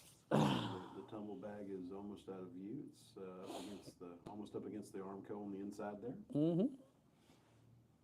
Off track safety. Yes. Trying to look for mommy and daddy tumbleweed. Oh, here's Brian There's Brian. coming down. He's giving it the full beans. He is, but I see Donahue catching up. No. Or not Donahue, I'm sorry, Robertson. That looks so small compared to that. I mean, you talk about the size of cars, right? Yes. Looks significantly smaller. Well, should we stay back there? Yeah, we can stay back there. I think it's a decent view for now. There comes the Club Spec Mustang. As Brian goes through start finish. Meow. On the brakes at the 4 board. It's a good place to start stopping. Yes, it is. Because if you don't, that 3, 2, and 1 comes really quick. It does. And, you know, it's interesting. So, Brian, his first time doing this event, only started doing DE days 3 years ago. This is his 3rd year, so not even a full 3 years. And out here enjoying the one lap, and he got his start with Hooked on Driving Northeast. I had the pleasure of coaching him for the first time and a few times afterwards since then. And it's a particular source of pride to see him out here Yes, it is. doing well. I mean, he's held his own this week. He's finished so far. We're not going to jinx anything, but he's made it to every event, and he's got one more event tomorrow, and then the dry skid pad. And he is a full-fledged lapdog then. So kudos to him. And you've worked with him a lot over the past few years. Yeah. And his development has. Well, it started out as, as a student, as I have lots of students, and I do a fair bit of instruction. But he really wanted to learn more. He wanted to progress. He wanted to learn a variety. So he coached with Billy, with me, with a few others as well, and just became a good friend. And really happy to see him out here and enjoying himself and being able to show him what's been near and dear to my heart for a very long time. 19 years. And that's the great thing about Hooked on Driving is seeing the first-time customers come as students. Yeah. And get into the system and keep coming and keep coming. And then some of those participants end up becoming instructors. Yep, that's right. I mean, look at the guy who owns Hooked on Driving Northeast now, Mark Mattice. We talked about this a couple times throughout the week, but You were his first instructor at 2013 at Watkins Glen. Yep, and the guy lives right around the corner. Yeah. All right.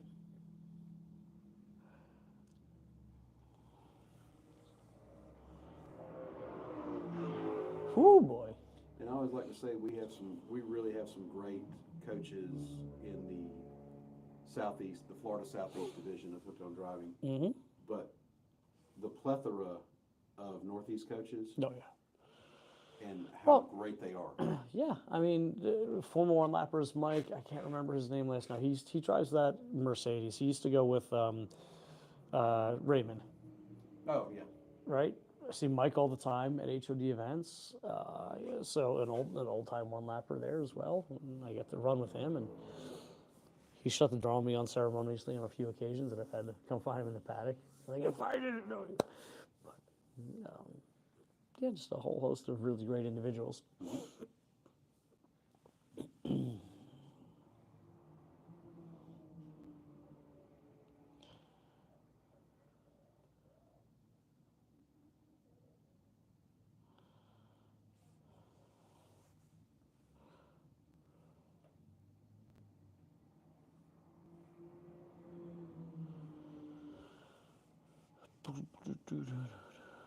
M2 begins their final lap. So once we see Brian, he'll be coming down the hill for the last time on his flying session. For the morning session, yeah.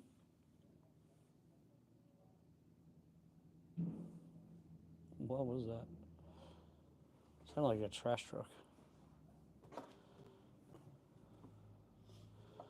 Or somebody's transmission not working so good.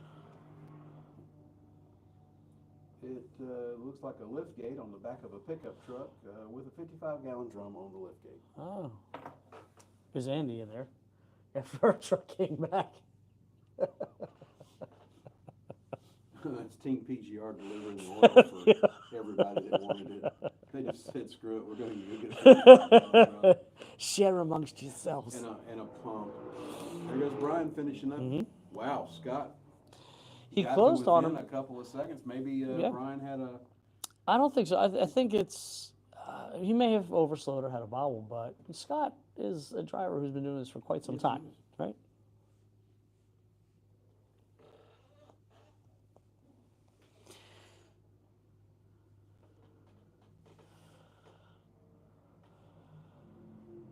And there is the Club Spec Mustang.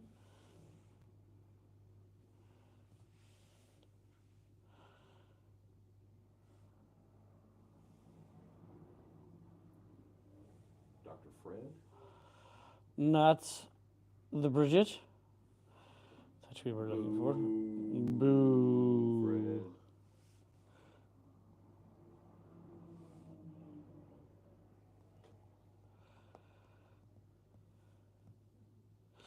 The Cannonball and Chain team finishing up their morning session. And I believe we have just left remaining the M2 to zip by. Yep. And there he goes. Here he comes, and there he goes. Didn't even wave.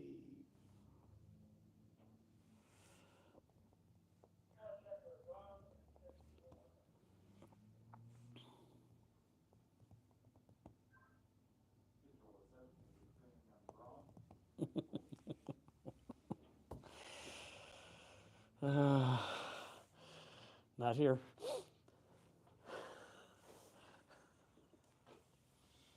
Oh, if I start giggling, folks, don't mind me. I just read something very, very amusing.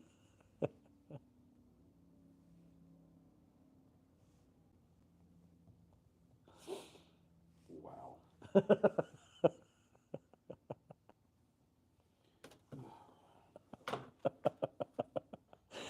And we're done. That's the right sound.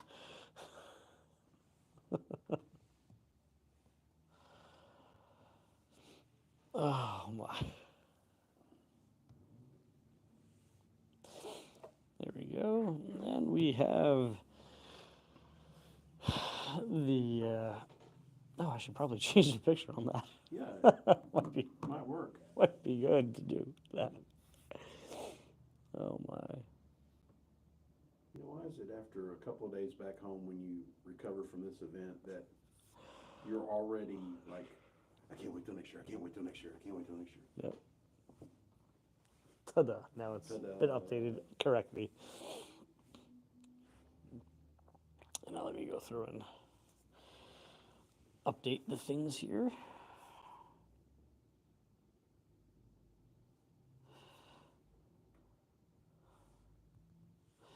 Do. Tell everybody again how to bid on the auction items. I will momentarily. I'm just wanting to know so I can go in and bid on a couple of things. Okay. I need to put the bids in right now so that we have. Let's see here. So we've got the Uniroyal banner.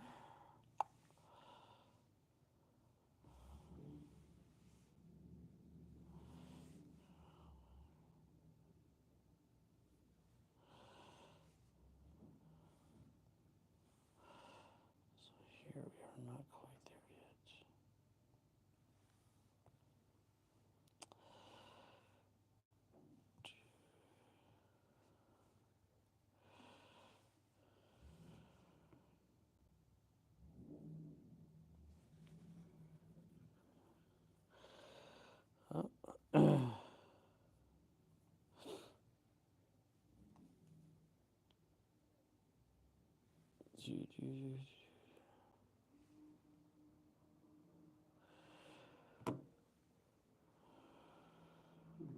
Wow, we got a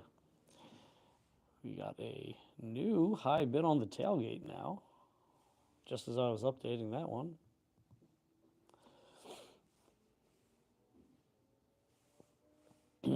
That's cool.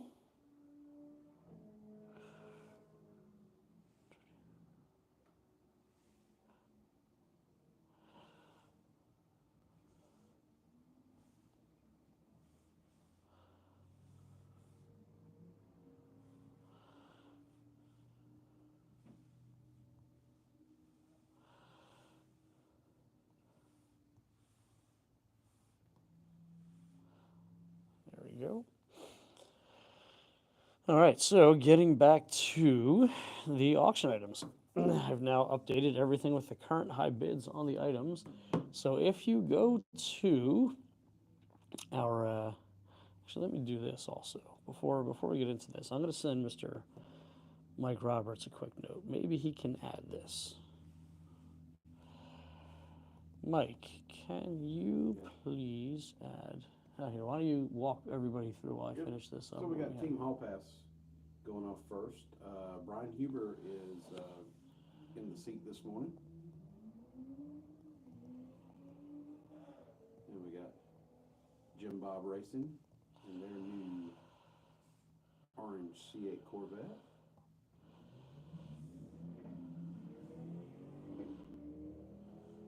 Followed by Uncle Howard.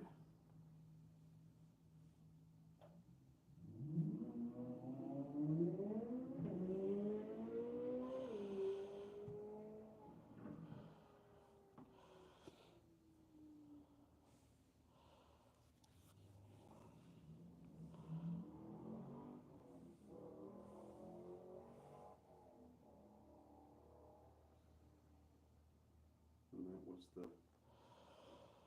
the brothers from Nebraska that I can never pronounce their last name, so I don't want to butcher it.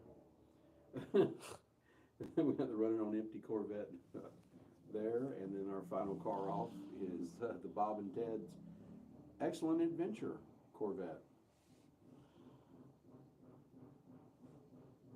So we got a bunch of Corvettes chasing down an Audi. The Rowdy Audi.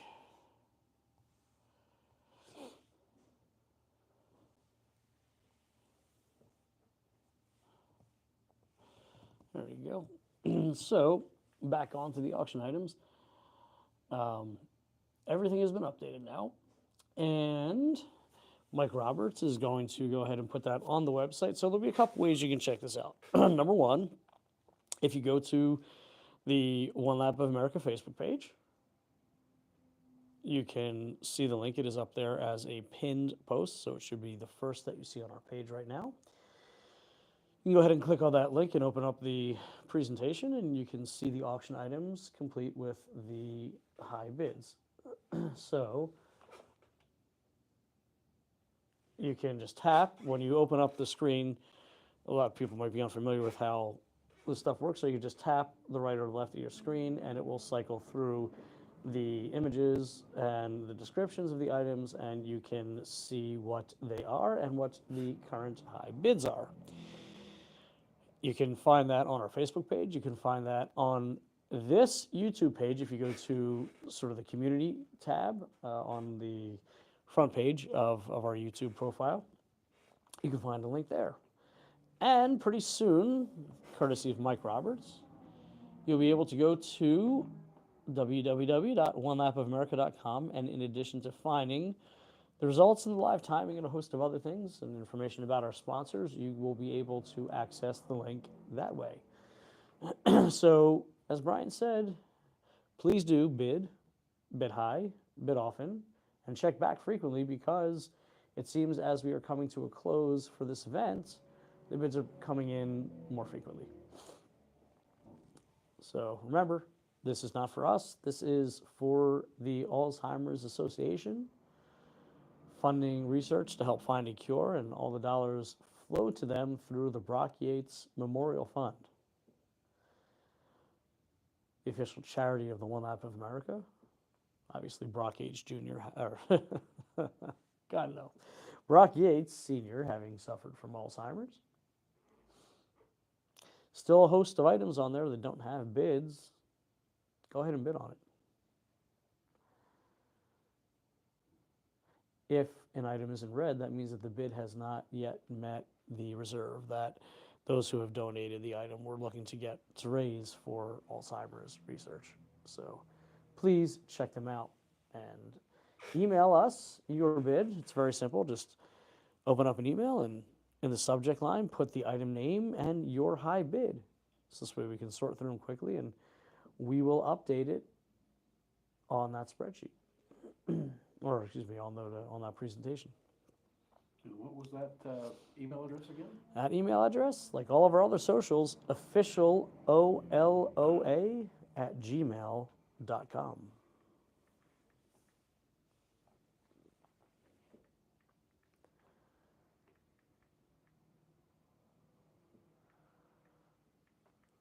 Brian looks like he's putting some bids in himself right now.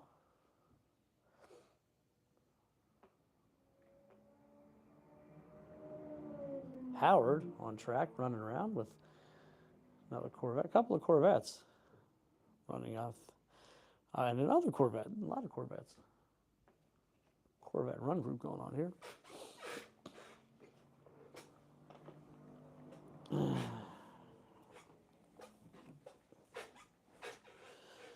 Squeak, squeak, squeak with the wheels.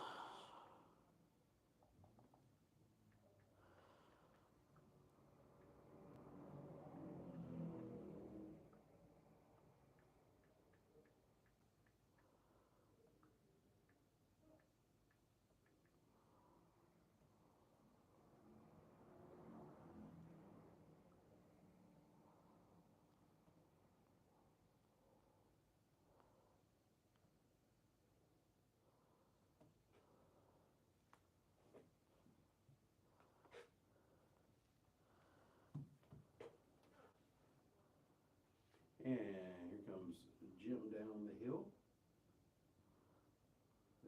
They're on their final lap.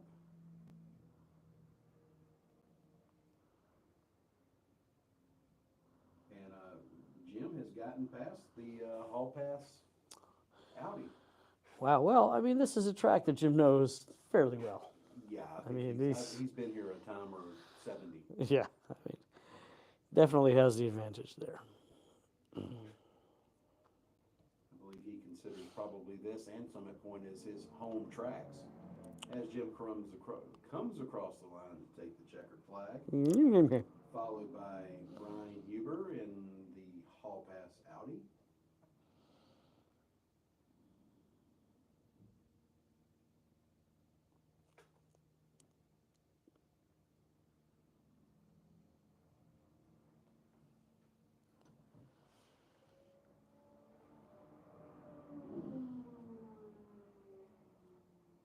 Howard taking the checkered.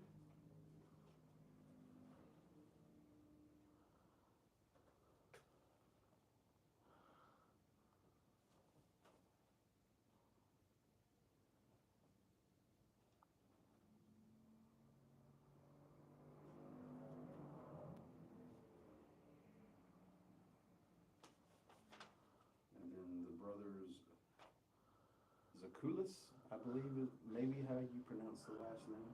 I always mess it up. Zakulai. But, two brothers that I think they've been doing the event about since I started the event here every year. Mm-hmm. And Bob and Ted's Excellent Adventure.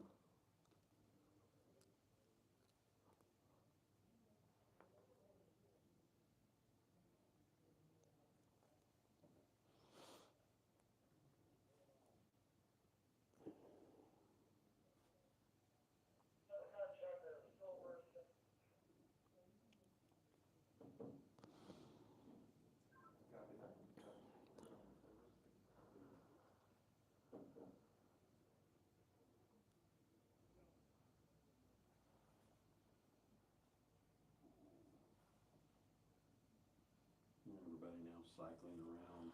Yeah, for the cool down lap. Cool down.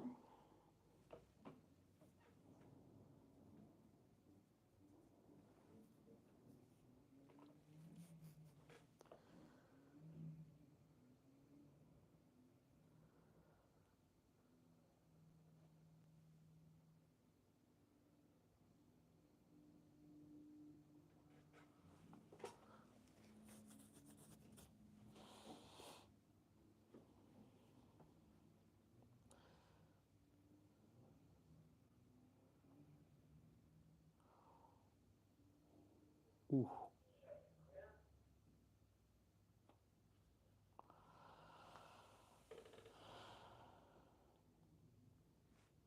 Ouch. So it seems as though at 4 minutes ago, 4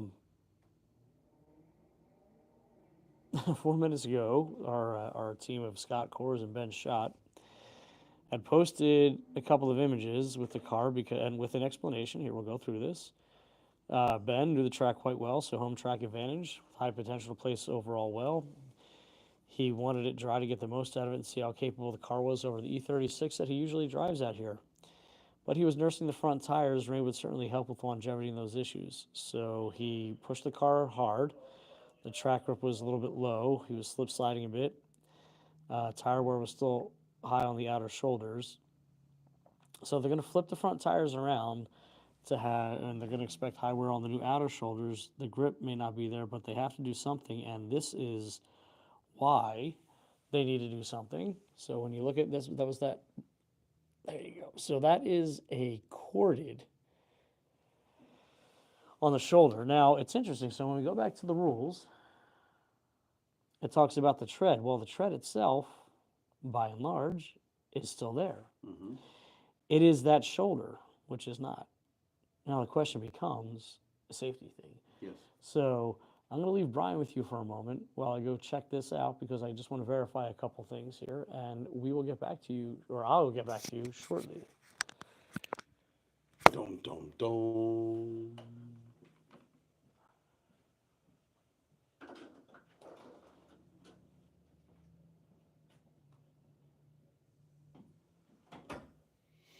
So as Solomon goes to speak with the powers that be and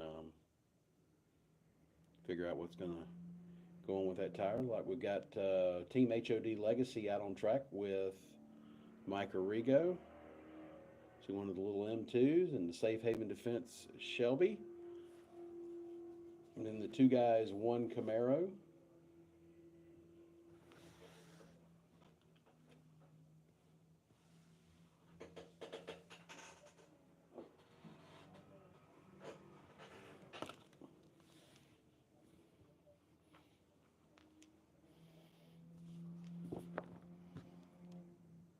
It looks like we've got maybe one or two. Let me see if I can peek out down the pit road.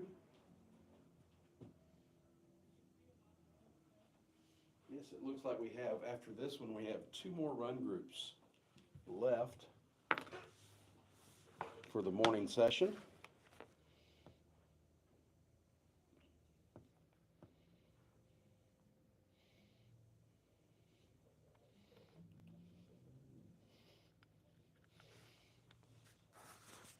So Mike Arrigo waiting to get the green flag to get his session started.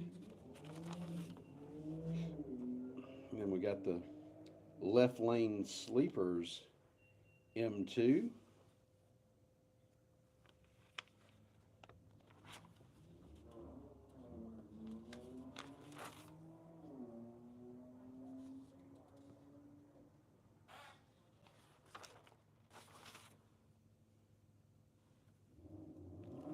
Then the Safe Haven Defense GT500.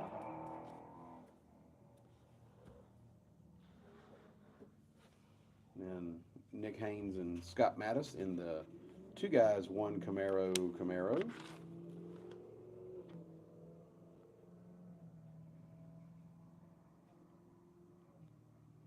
And I believe this is Mike Johnson in their Shelby GT350. I believe their team name is Hoodoo, Voodoo, and Doug. And we got the Low Boost Entertainment Audi wagon.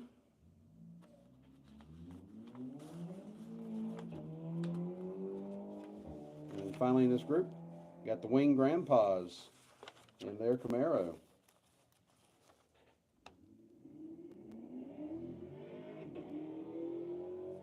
With either John or Wendell driving this morning. I'm not sure which one's out there.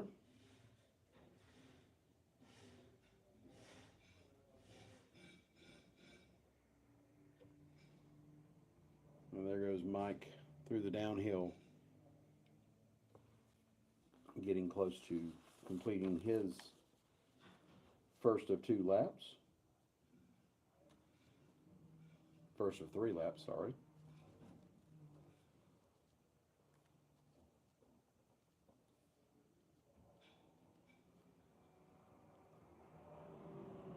And there goes Mike by, finishing lap number 1.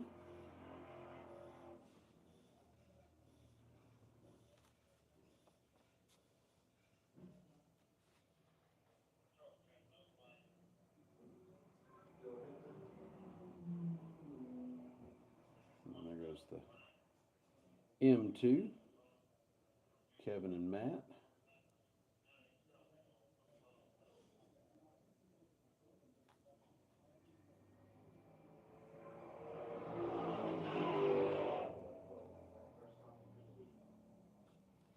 There's the Angry Chickens GT500.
There's the Wing Grandpa's Camaro finishing up their lap.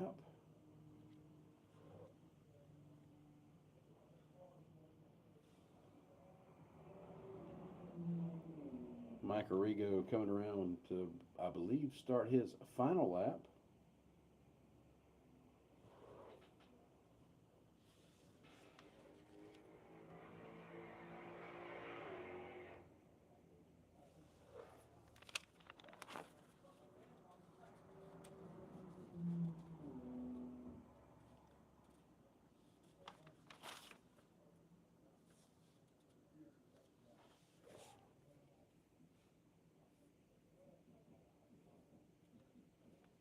I think next we'll be seeing the Angry Chicken / South Haven Defense GT500 come by.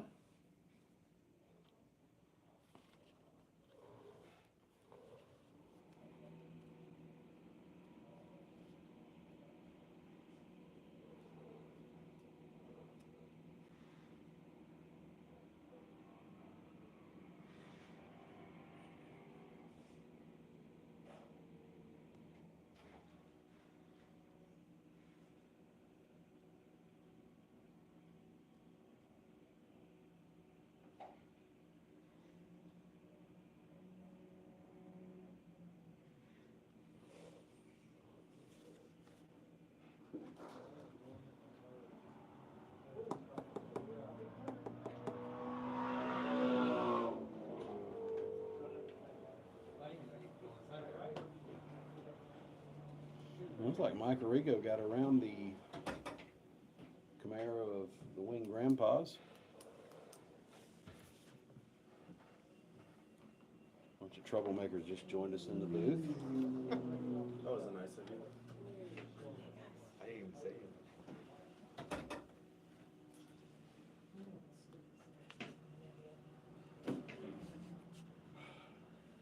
Mike takes the checkered flag after passing the Wing Grandpas on the third lap. So the Wing Grandpas was starting their final lap.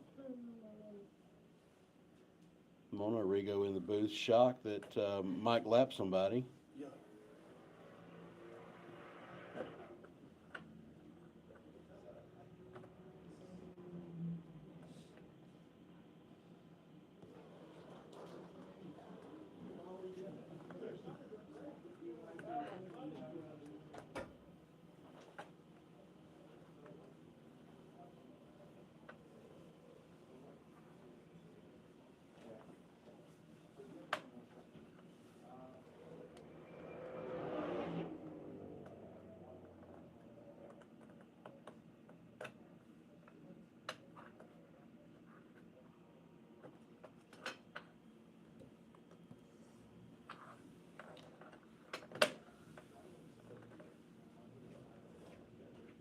With that run group finish, it looks like we're going to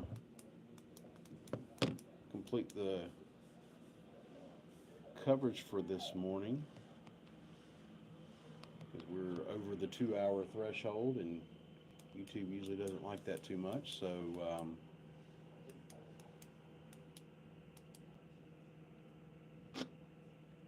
I'm getting ready to stab somebody that's here in the booth causing problems. But from Pitt Race, you have been watching the 2024 Tire Rack One Lap of America presented by Grassroots Motorsports Magazine, with your coverage this week brought to you by Hooked on Driving, Everyday Driver, and the Valente Group. And we will catch you guys around 1 o'clock Eastern for the afternoon session. So we will see you then. Thanks so much.